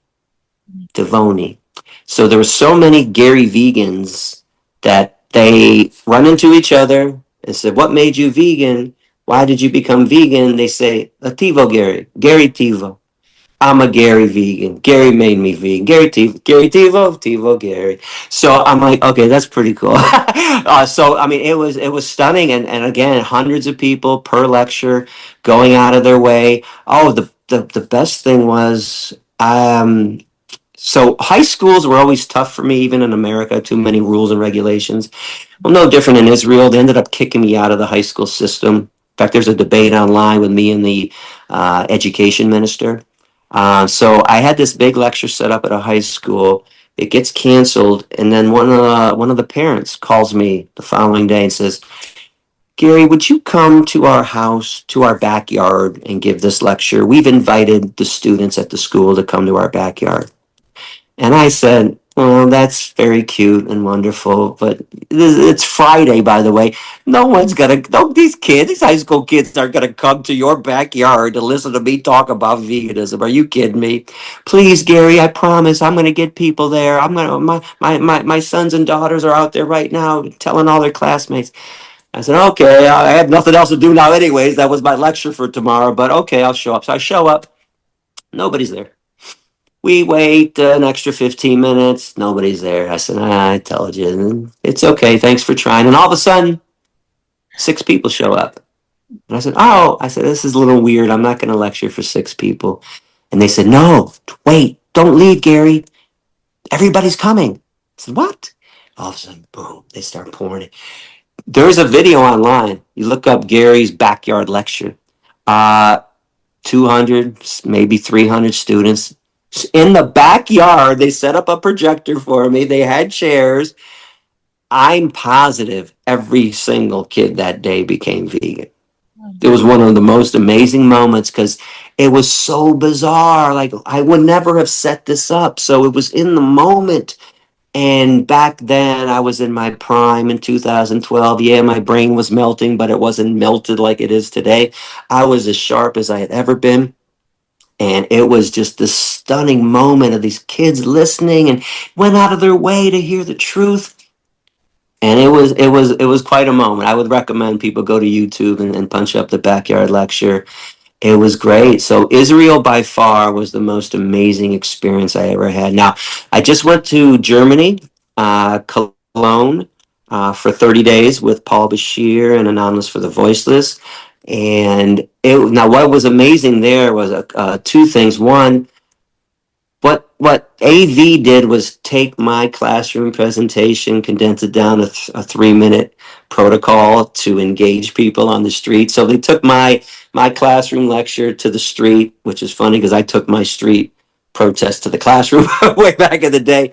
It was amazing to see all these wonderful activists, which I didn't get to see a lot of over the years.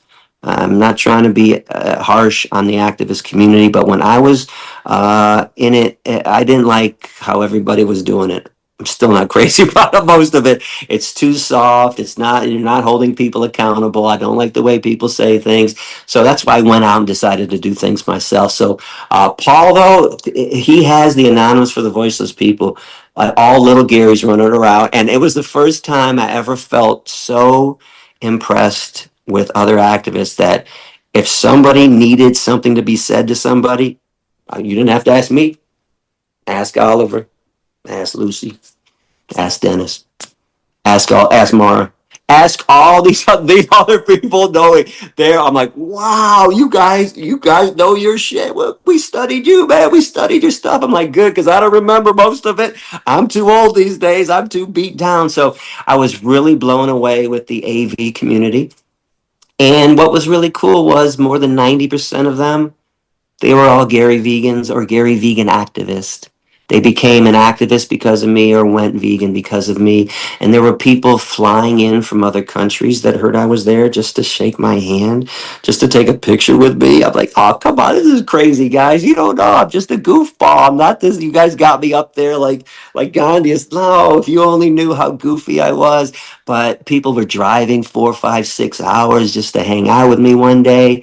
It was nice. It's better to be loved than hated, obviously. That's not why I do it. I was never an activist for myself. That's why I've never written a book. That's why I disappeared for 10 years, basically. It was never about me. In fact, the first time I ever thought about me, take it back to the mink liberation, when they shut the cage the first night I was sentenced, and the cage slammed, and I sat there on the prison bed, and I said, "Oh shit, what the fuck have I done? Where am I? This is crazy." But I never thought about myself. It was always the animals first. It's always the victims first. I'm always last. I made a promise to that elephant in the circus. I made a promise to a lot of animals I met over the years. My dogs, Big Red at Sasha Farm. I made a lot of promises that I would tell everybody about their plight and try to do whatever I could, that I would give my life and give my freedom for them, if that's what it took. And besides the retirement, which I needed just to replenish myself, rejuvenate myself, I kept that promise. And now I'm back online doing what I can on Instagram. And I don't know what the future holds either. People's like, well, what's next? I don't know. I never planned that far ahead. I want people to know this. I'm not saying this to brag, but the reason I was so effective, because I did something. I did shit. I didn't talk about doing shit. And I never analyzed it beforehand. I analyzed it after. So I'm not saying don't analyze, but too many people want to have a meeting about a discussion, about a debate, and fuck, man, stop with the meetings and just go do something and then figure out, hey, was that good? Was that bad? I don't talk about everything that I ever said in front of a crowd. A lot of things didn't work. I would say, I'm like, I could have said it better. I don't think that really worked today. Or, wow, that really worked today when I made the cardboard challenge. Hey, this really worked when I held people accountable and put them in the victim's position. I honed what I was doing, but I didn't plan it beforehand. I did it. Saw how the crowd reacted. I wanted live responses to what I was doing, real responses, not boardroom responses. I think a lot of people that don't like my style, it's not just what I say sometimes about how much I hate humans. It's people sit in a boardroom and they come up with ideas and theories that I'm not following and say, well, Gary's crazy. He doesn't even do what you're supposed to do. What the fuck what do you know in a boardroom? How do you know what's gonna work in a boardroom? I'm the one that went in front of 60,000 meat, dairy, and egg eaters. I'll tell you what works. Holding people accountable, even being harsh. One time, University of Akron, I had two kids, two guys in the back room acting like little 5-year-old brats, giggling during my lecture. I stopped the lecture about 10 minutes in. I walk up to them. I say, hey, shut the fuck up. Is this kindergarten or college? Shut the fuck up. In fact, you sit the fuck over there and you shut the fuck up and move over there. Do you know after the lecture, one of the kids, it didn't work for both, but hey, I was going to lose them both. One kid came up, the one kid said, man, no one ever called me out like that before. Thank you for doing that. That was the best speech I ever heard, man, and I'm going vegan. I'm like, look at that. So, this is real shit. Yeah. I'm not a politician. You get the real deal with me. I don't have a plan. I don't. In fact, you can tell I didn't ask to see questions beforehand. I never asked one podcast. I don't want to see questions. I'm a freestyler. Ask me whatever the hell you want. I don't even have questions. I thought. Yeah, we're just. This is just a talk. This is just like everything was always came out like whatever I felt like saying. I said. Fortunately, too, I didn't have to worry about, for the most part, trying to please somebody else. There were times I had to temper what I was going to say. I was with PETA for a couple of years. They were funding me from '02 to '05. Although I still was as radical as they came. In fact, PETA used to get mad at me when the bad lectures happened. I didn't like him either. I'm like, you think I wanted to have an argument today? Well, yeah, but you threatened 5 people. So? Gives a fuck. What are you defending meat, dairy, and egg eaters for? Yeah. I'm gonna fuck up their day. So, but there's so many people that can't get past some bad moments that are gonna happen. If I'm averaging 200 lectures a year and only 15 or 20 go awry, how is this not a victory? 180 to 185 people didn't have a divisive comment, but you're focused on the 15 or 20 people that I had to scream at, who started it, by the way. I finished it. I never started it, but I finished every argument because I wasn't going to let them get away with it. If they were going to fuck up my day and the animals' day, well, I was going to fuck up theirs too.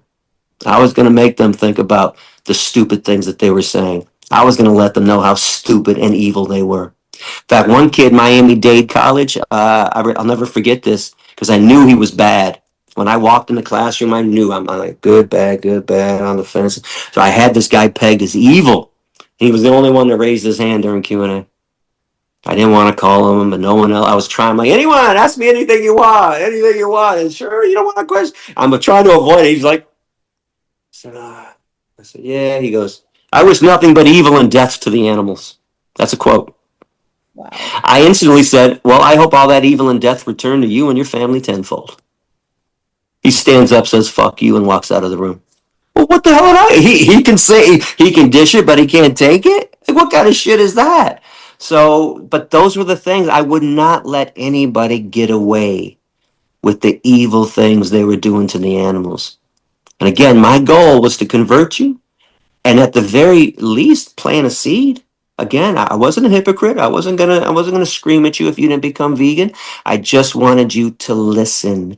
I just wanted to inform you so you could make a rational choice for the first time in your life. And I had faith that you would make the right choice, that you would do the right thing on behalf of the animals that you claim to care about. So I was always shocked, though. I still am shocked when people don't listen. Honestly, I don't know why I am, because I know how evil and selfish people are. But I'm still shocked when I inform somebody about what's going on, and they just argue, laugh, turn away. Like, well, wow, what? Like, I don't think if Gandhi was reincarnated right now, he couldn't have reached this person. Yeah. Interestingly, someone, well, I told them that I was interviewing you. They were like, "Oh, I used to love him, but he just says that he hates women, humans." And I went to research, obviously, do a lot of research about your speeches and your podcasts, and I don't know if it's because I I don't know. I just saw behind it. I don't think you hate humans. I think you hate the lack of humanity. And it comes through because, I mean, you are extremely friendly, polite, courteous. You're not crazy, clearly. I heard you speak to my friend Katie Galley in Australia. She Ah, I love Sadie. It's one of my favorite shows. Yeah. and I just sense, I understand the frustration though. Like I don't think that people can say that. Like, but I understand where you're coming from. Because again, even when we talk about human rights and we talk about what's happening in the world, I'm like, the very fact that we have a debate about people killing each other, who's right and who's wrong, while people are getting killed, that shouldn't be a debate. We shouldn't kill each other. We shouldn't kill animals. We shouldn't kill the planet. Like, this should not be an argument. So to me, it's like, I am not disappointed in all humans. I am disappointed and I dislike personally humans that don't have humanity, because that's what makes us the ushers of this planet, that one little extra that we have. Because when I see animals behaving in a way that is more compassionate than humans do, then I'm just like, why do we think we're superior to them when we are not even tapping into our humanity to be better than we should be? Like, we are really just going down to this. And maybe you're right, maybe there is a gene. Because even in scriptures, there are lineages, right? Different lineages that are always harmed and killed, and those that protected and never killed, even down to Noah. He's only three children, very different stories. So maybe that's really the answer, is that because some people just don't get it. When I actually went to see a woman, I was telling her how, like, I love, she always has to give me crap about being vegan, like, oh, you're too thin because you don't eat animals. I'm like, no, actually I'm fine. I'm like, but I also love animals. Have you ever been around a cow? I don't like cows, but have you ever been around cows? No, I'm afraid of them. Why are you afraid of them? Like, so you are contradicting yourself. You don't know them. So you can't say that you don't like them. You're afraid because it's out of your comfort zone. So acknowledge at least where you're coming from with this. Don't just make a blunt statement, right? And then exactly like the same people that would message you like, oh, I stopped eating pig because I went to the conference. I'm like, what about the other animals? But I only eat them once a week. I'm like, you know what? For the ecosystem, it's good. You're helping. And it's true what this person said. If everybody did what I'm doing, it would be better. Yes. But you're still killing. You're still allowing the killing. You're not killing yourself, but you're still allowing the killing. So that extra step is important. And I'm not trying to call you out to make you feel bad, but I think I'm trying to just raise a little bit of awareness that you can't just say, I'm good now because I've done a little bit of it. Understand why you're doing it. You know what? Why is the pig different to the cow? that you felt sorry for the pig, right? So it takes patience. So I think, but I know a lot of people have that humanity. It's just that we are so bombarded with that illogical thinking. I mean, again, I was that person that when somebody would tell me to go vegan, I'm like, I'm not a hippie, you know? And now I'm like, oh my God, why didn't I do this before? I can't believe that I was a child and I was seeing these cows and playing with them and then I was eating them. And it was like crazy. And my own story about like having even the penny drop. I went vegan for I went plant-based for health after a talk by Dr. Neil Barnard about diabetes and um and how fat actually contributes to diabetes. And I'm like, I'm gonna try this because my sugar levels were too high. I didn't have diabetes, but I was pre-diabetic. And after 3 months, we went to the US for Thanksgiving again. And I didn't want to upset the host. She was my ex-mother-in-law who already didn't like me. So I was like, oh my God, I'm just gonna have the turkey. And I remember the turkey the year before, again, smoked, tastes really good. So it's not like, oh, I didn't like the taste before. I did. But then that moment where I prepared a lot of vegan stuff that went with the meal. I said, I'll prepare the sides so that would be vegan, but I had the little bit of the turkey, not to upset her. I had to literally spit it out because for the first time in my life, it didn't taste like turkey food. It tasted like flesh, turkey flesh. And I'm like, I'm eating a body part. It's the first time that I made that connection. So I understand that it takes time for people, but you can make that connection. And why don't we learn from other people that already made the connection and then just think about it? Because the moment I made the connection, I'm like, I will never eat an animal again because if I love them, I cannot imagine putting a body part in my mouth. I mean, it doesn't make sense. So that was my last bit of meat that I've ever had in And what year was that? 2013, Okay. 12 years. 12 years The vegan. only thing I Awesome. regret is not doing it earlier. It's the only thing. Same thing. We all have the same regret too. Yeah. And for the people that don't fully understand my lack of empathy for our species, come see me in 29 years. After you've been in the trenches too. People don't understand the trenches I was in. I wasn't just having to deal with a few friends and some family members. I was confronting hundreds per day. I was in the trenches more than anybody was. And I'm not saying this to brag. I'm saying it to let people know, don't be so judgmental unless you've walked in my shoes. I would have thought that we would have come a lot further after 29 years. I really thought product testing would have been abolished by now. Dog racing, horse carriages. I mean, these are the like basic stupid things that still go on. Like, what in the world is going on? There's not as much progress as we think there is. They're still being killed by the billion when you talk about the land animals, by the trillion when you talk about the marine animals, and I like the way you phrase that. I guess I have a hatred for the lack of humanity. Um, it's crazy when you see me at the gym, which is the most social place I'm at these days. I know everyone at the gym. I'm talking to everybody. I'm helping people with certain workouts, and we're talking. So like Paul Bashir visited me about I don't know 10 years ago, maybe 8 years ago, and he goes, "You are the nicest misanthrope I've ever seen in my life." I said, "Listen, individually, I can deal with most people. Collectively, I hate our species. We are a scourge. We're a plague. We're the scourge of all scourges, the plague of all plagues. There's nothing beneficial about our species. So that's what irritates me the most. And again, I just don't understand how I'm supposed to stand up. See, I no longer want to lend my voice to human rights causes because they won't lend their voice to animal rights causes. I don't know why they're allowed to do that and behave that way, and I'm not allowed to return it. Again, they can dish it, but they can't take it. I explained this a couple years ago when I talked about imagine if there was a table of peace and representatives from all social justice movements got to sit there.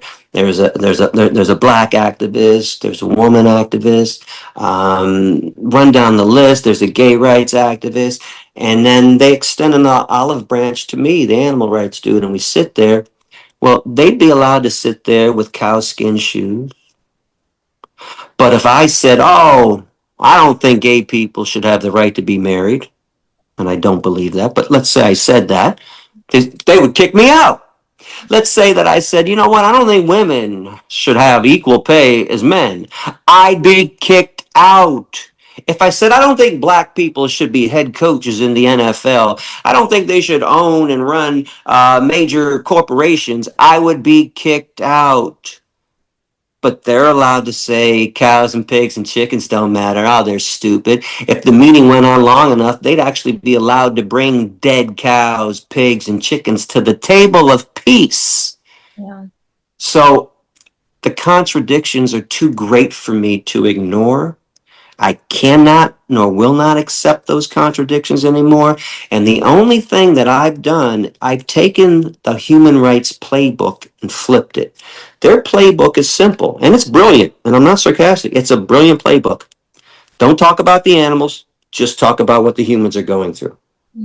Because if you talk about cows on dairy farms having their babies stolen, being raped and impregnated every year for 7 years before they're sent off to the hamburger factory, all of a sudden you don't talk about the women that are being raped and killed around the world, being forced into sex slavery.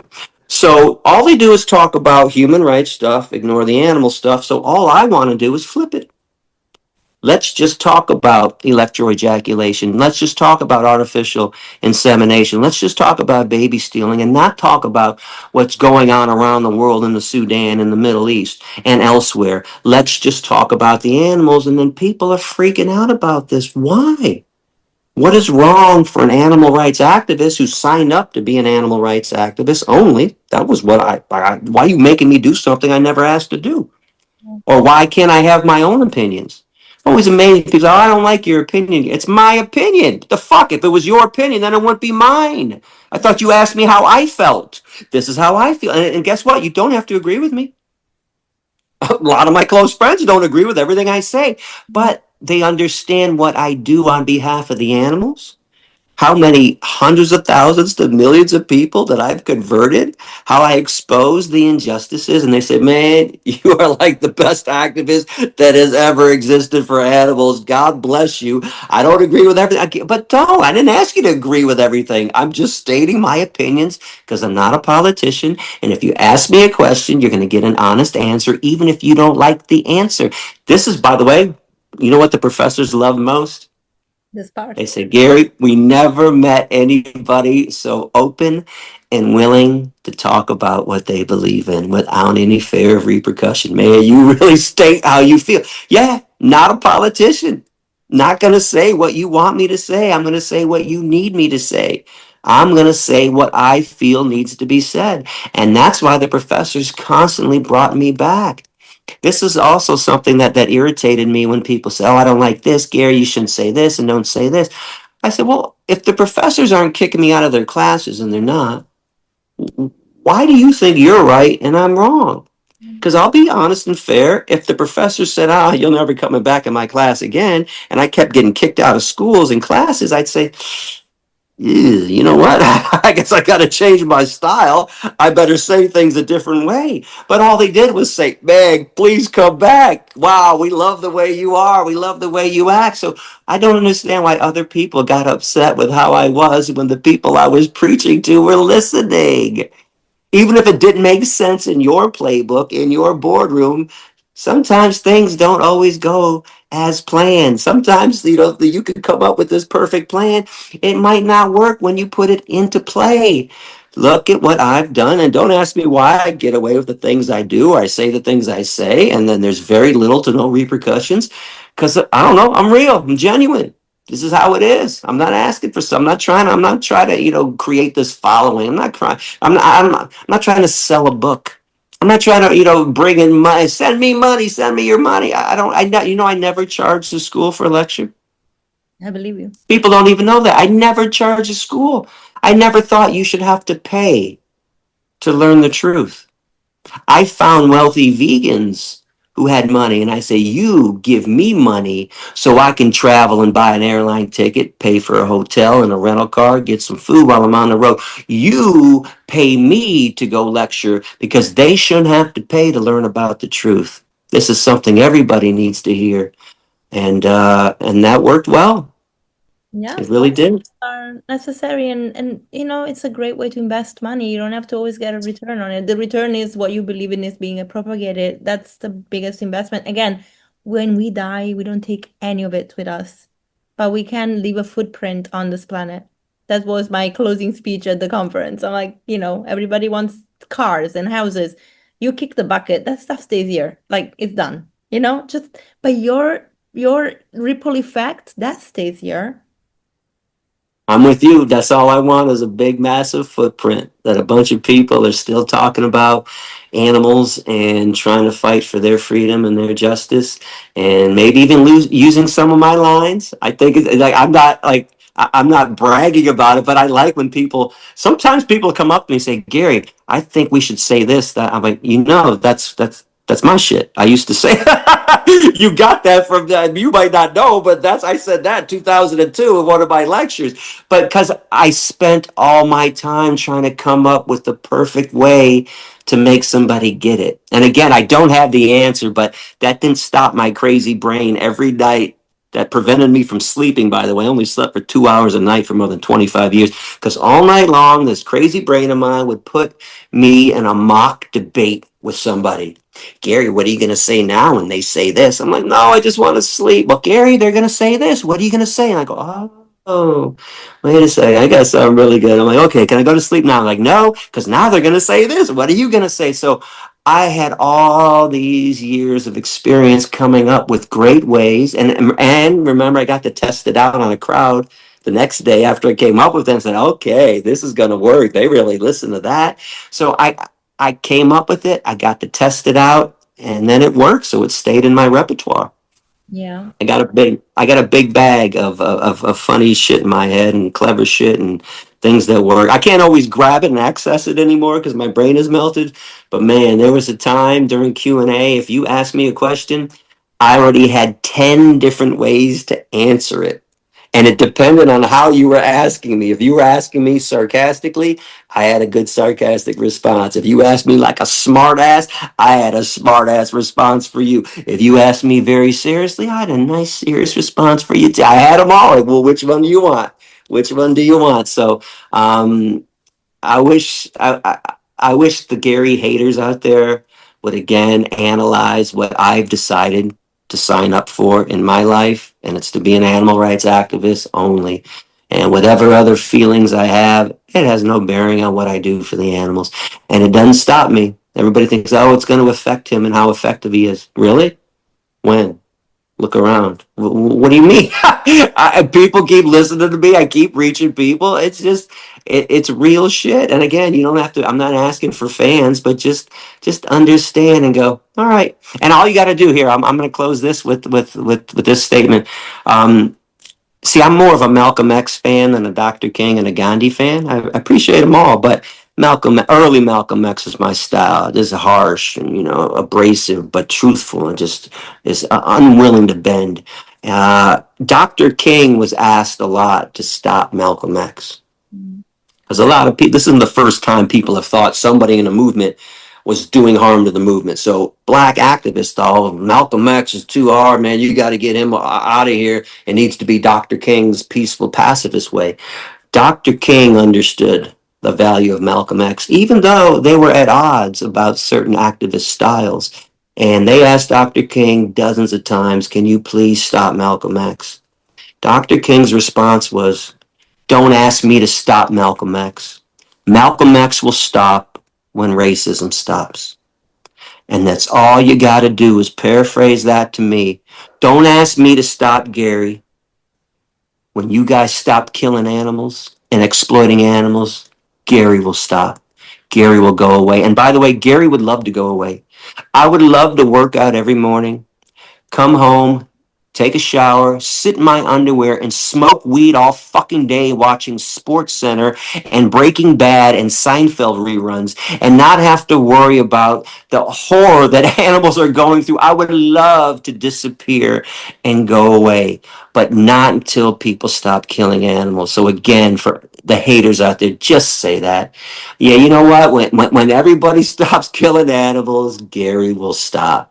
But don't ask me to stop before that. Be honest, to get too bored, and you have, I think you're doing the right thing, is your calling. And again, I really, your mission is animals. That's what you need to focus on, just like other people's missions, maybe something different. I hope that the world will start seeing things holistically. Everything is connected, and the way we act in one way for one thing is the way we act for everything else. So if we stop actually hurting animals, we will stop also hurting humans and the nature and everything. So that we have to just make that connection, you know? I agree. Everything is connected, and we can bring. I used to say this. I lost faith, but I think I'm getting it back. But if we want to destroy racism, sexism, heterosexism, classism, and all the horrible evilisms, you need to get rid of the worst one, speciesism. This is the root of all hatred, of all violence, of all selfishness, of all evil. And if we teach people to be nice to worms and spiders and chickens and mice, how in the hell are they going to look to other human beings in anger and hatred? This is where it starts. And Pythagoras, by the way, came up with this. It's not a Garyism. I got this from Pythagoras' statement where he said, as long as humans continue to be the ruthless destroyer of other beings, we will never know health or peace. For as long as people massacre animals, they will kill each other. Those who sow the seed of murder and pain will never reap joy or love. So true. 2,600 years ago, he said this. Yeah. And by the way, if you want to analyze the frustration a little more, 2,600 years ago, Pythagoras was fighting for this, the same things that we're fighting for, and we're still fighting.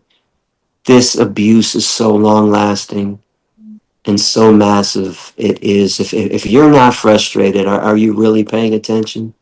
If you're not upset, are you really putting yourself in the victim's position? Yeah. Because I am, and I, I'm not happy about our species. We are an embarrassment. Yeah. We are not what was meant to be. No, I agree.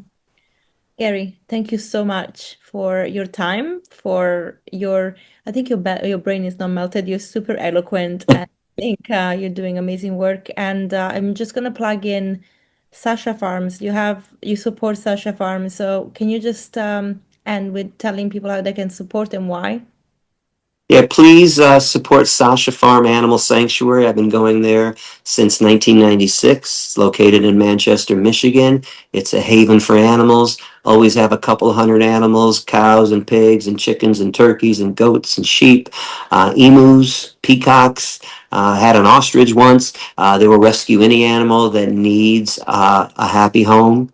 And it's such a cool place because nobody wants anything from them anymore. No one takes anything from them anymore. They all have names.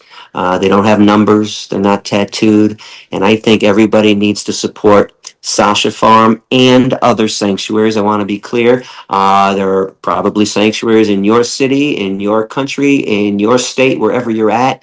If it's not Sasha Farm, then please support those, because I don't think sanctuaries around the world are getting enough love and donations. And it's crazy to me because if we go out as activists and we ask people and demand that people stop exploiting and killing and harming animals, well, guess what? Thousands upon thousands of animals are going to need a place to stay. That's a sanctuary. And sometimes charity is just charity, because there's a stupid notion out there that You give it. sometimes you got to get the best return on your investment. They call it effective altruism. I find it to be insane and nonsensical. There's nothing effective about not donating to an animal sanctuary, and nothing effective and altruistic about not helping them out. So help out the animals. And if you're not getting the return on the investment that you want, tough shit. Sometimes charity is just charity. And if your cup runneth over, you need to help somebody else. And who needs more help then cows and pigs and chickens and turkeys and goats and sheep. They're viewed as nothing on this planet.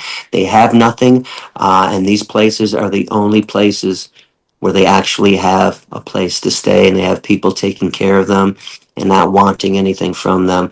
Sasha Farm is struggling like most sanctuaries too because, well, in Sasha's case, the old owner retired. He's demanding that we pay him for the 50 acres of land that Sasha resides on. Unfortunately, we have a vegan real estate agent, my man Russ, who I've known since I started being vegan. $675,000 in Manchester, Michigan for 50 acres of land. So we got into a 5-year land contract with the guy. I don't know why he's not donating it and giving it to us. I begged him to do that. I know that if I created something as beautiful as Sasha Farm, I would gift it to the next generation, say, please keep my baby alive. Well, he wants his money. And that's way beyond Sasha's budget. Sasha brings in about $250,000 a year. So we need to raise the extra $675 to pay off the old owner. Good news is all the podcasts I've been doing, we've been getting tens of thousands of dollars in donations. So things are going much better. We still have a long way to go though. But if anybody can spare some money for Sasha Farm, that'd be great. And the best news of all is once we pay off the old owner, no human being will ever own Sasha Farm again. It is written into the bylaws. It will be written once we get the farm officially. The animals themselves will own the sanctuary that they reside on. So they And become we will the just and we will just be ushers, as usual. We will just be stewards. We will just be caregivers for them, but it no longer will belong to a human being. It's going to belong to the animals. It's going to be their place. So I am hoping that some wealthy vegan is going to hear this message on one of these podcasts and just cut the check for $675 and let's just call it a day. That's what I'm really hoping for. And I don't know if people really know this. The main reason I came out of retirement for this. was to help Sasha. I had to because I heard the rumors and I was involved trying to help them at the end. They're like, Gary, we're going to go under. I'm like, okay, guys, my brain is melted, but I'm coming out. I'm going to do what I can for Sasha. And the first thing I did in Frankfurt when I went to Germany was I did a fundraiser for Sasha. We raised $5,000. By the way, that's how bad it is that I flew to Germany, $800 plane ticket just to make $5,000 for Sasha Farm.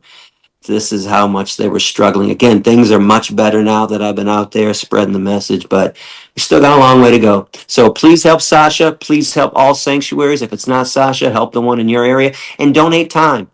Yeah. And oh, I'm sorry, I always have something to say. Remember you said that the woman said, oh, she never met a cow, but she doesn't like cows. So this happened to me a lot too, right? People will say, oh, pigs are stupid or chickens are dumb. And I'd say, look, I'm just curious. How many pigs and chickens do you know? They'd always say none. I go, wow, but you passing judgment on them. Because I know pigs. I know hundreds of pigs and chickens, and they're not like how you describe them. Just so you know, stop being discriminatory. Stop being biased. You're telling me how they are, but you don't know any of them. So go out and see these animals. And I'm going to say this to the vegans too. I know the vegans are doing the right thing already, but I know most vegans have never even met a cow, pig, chicken, or turkey. Go see the animals that you're always speaking out for. Go hang out with them and see the individuals that they are. It'll help you in your activism. It'll help you explain their plight a little more. Bring meat and dairy and egg eaters to the sanctuary. I've done that over the years too. I brought people. I'm like, go ahead, go pet that pig. And they're like, I don't. I'm like, no, you go pet that pig. Oh, I'm sorry, Gary. I'm like, don't apologize to me, asshole. These are friends, so I can say it. I'm like, don't apologize to me. Apologize to him. You're killing him. You go look in his eyes and tell him he's a piece of bacon. And then all have tears. Like, oh, man. I'm like, well, what the fuck, man? Change already. Would you change? Like, stop it already. But so it's important because, right, the system is set up so horribly that these animals are hidden intentionally. Yes, of course. They're tucked away intentionally because if we had to watch commercials all day long with pigs and chickens hanging upside down in a slaughterhouse or being placed into a gas chamber and killed, people would be like, what? I should be eating this anymore. So they make cartoon caricatures on TV commercials, right? And they keep the animals hidden, out of sight, out of mind. And all of a sudden, we start passing judgments on them. They start lying about, oh, they're stupid, they're dumb, they don't count, they don't matter. And then people believe that shit. Humans are gullible, right? We're easily convinced to do horrible things. Throughout history, doesn't matter if animals are the victims or humans are, we are easily convinced to do evil things. It's amazing how hard it is to convince people to do compassionate things, but it is. But let's have some faith. Let's make the vegan world a reality, and we all do what we can. And all the vegans out there, speak up, speak out.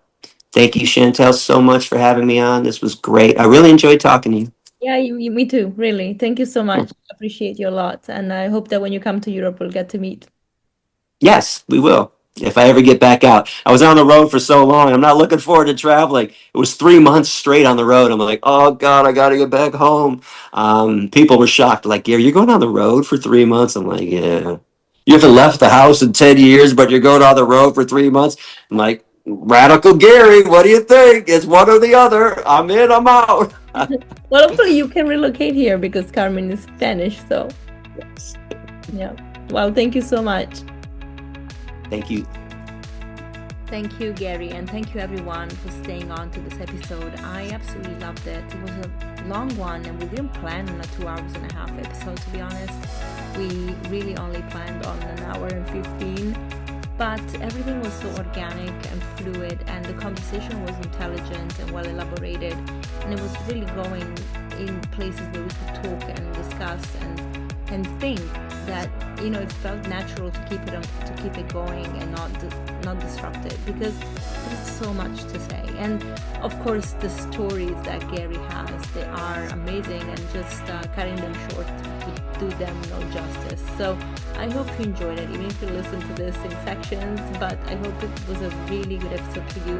And I would love for you to give us feedback and share it with your friends, share it on social media, make sure that you tag Live Lean Health, Elevate Plant-Based Market. I will put all these handles in the show notes. And of course, don't forget to support sanctuaries. So Gary's out there for Sasha's Farms, which is a sanctuary which unfortunately right now has so much debt to pay to the old owner who retired and wants to get paid in full. And if they don't, these animals that are living there might not have a place to go, and we can't have that happen. And at the same time, there are many wonderful sanctuaries all over the world which are not getting support. So wherever you are, if you have a local one, please support them, help them, because unfortunately the law does not really allow them to earn as much as they need and should to give lives to these wonderful beings that perhaps come from horrific places like slaughterhouses, and they've escaped, and so they can have a beautiful life going forward, and so much more, of course. Okay, guys. I really want your feedback. Please support us, and I will see you next week. Bye.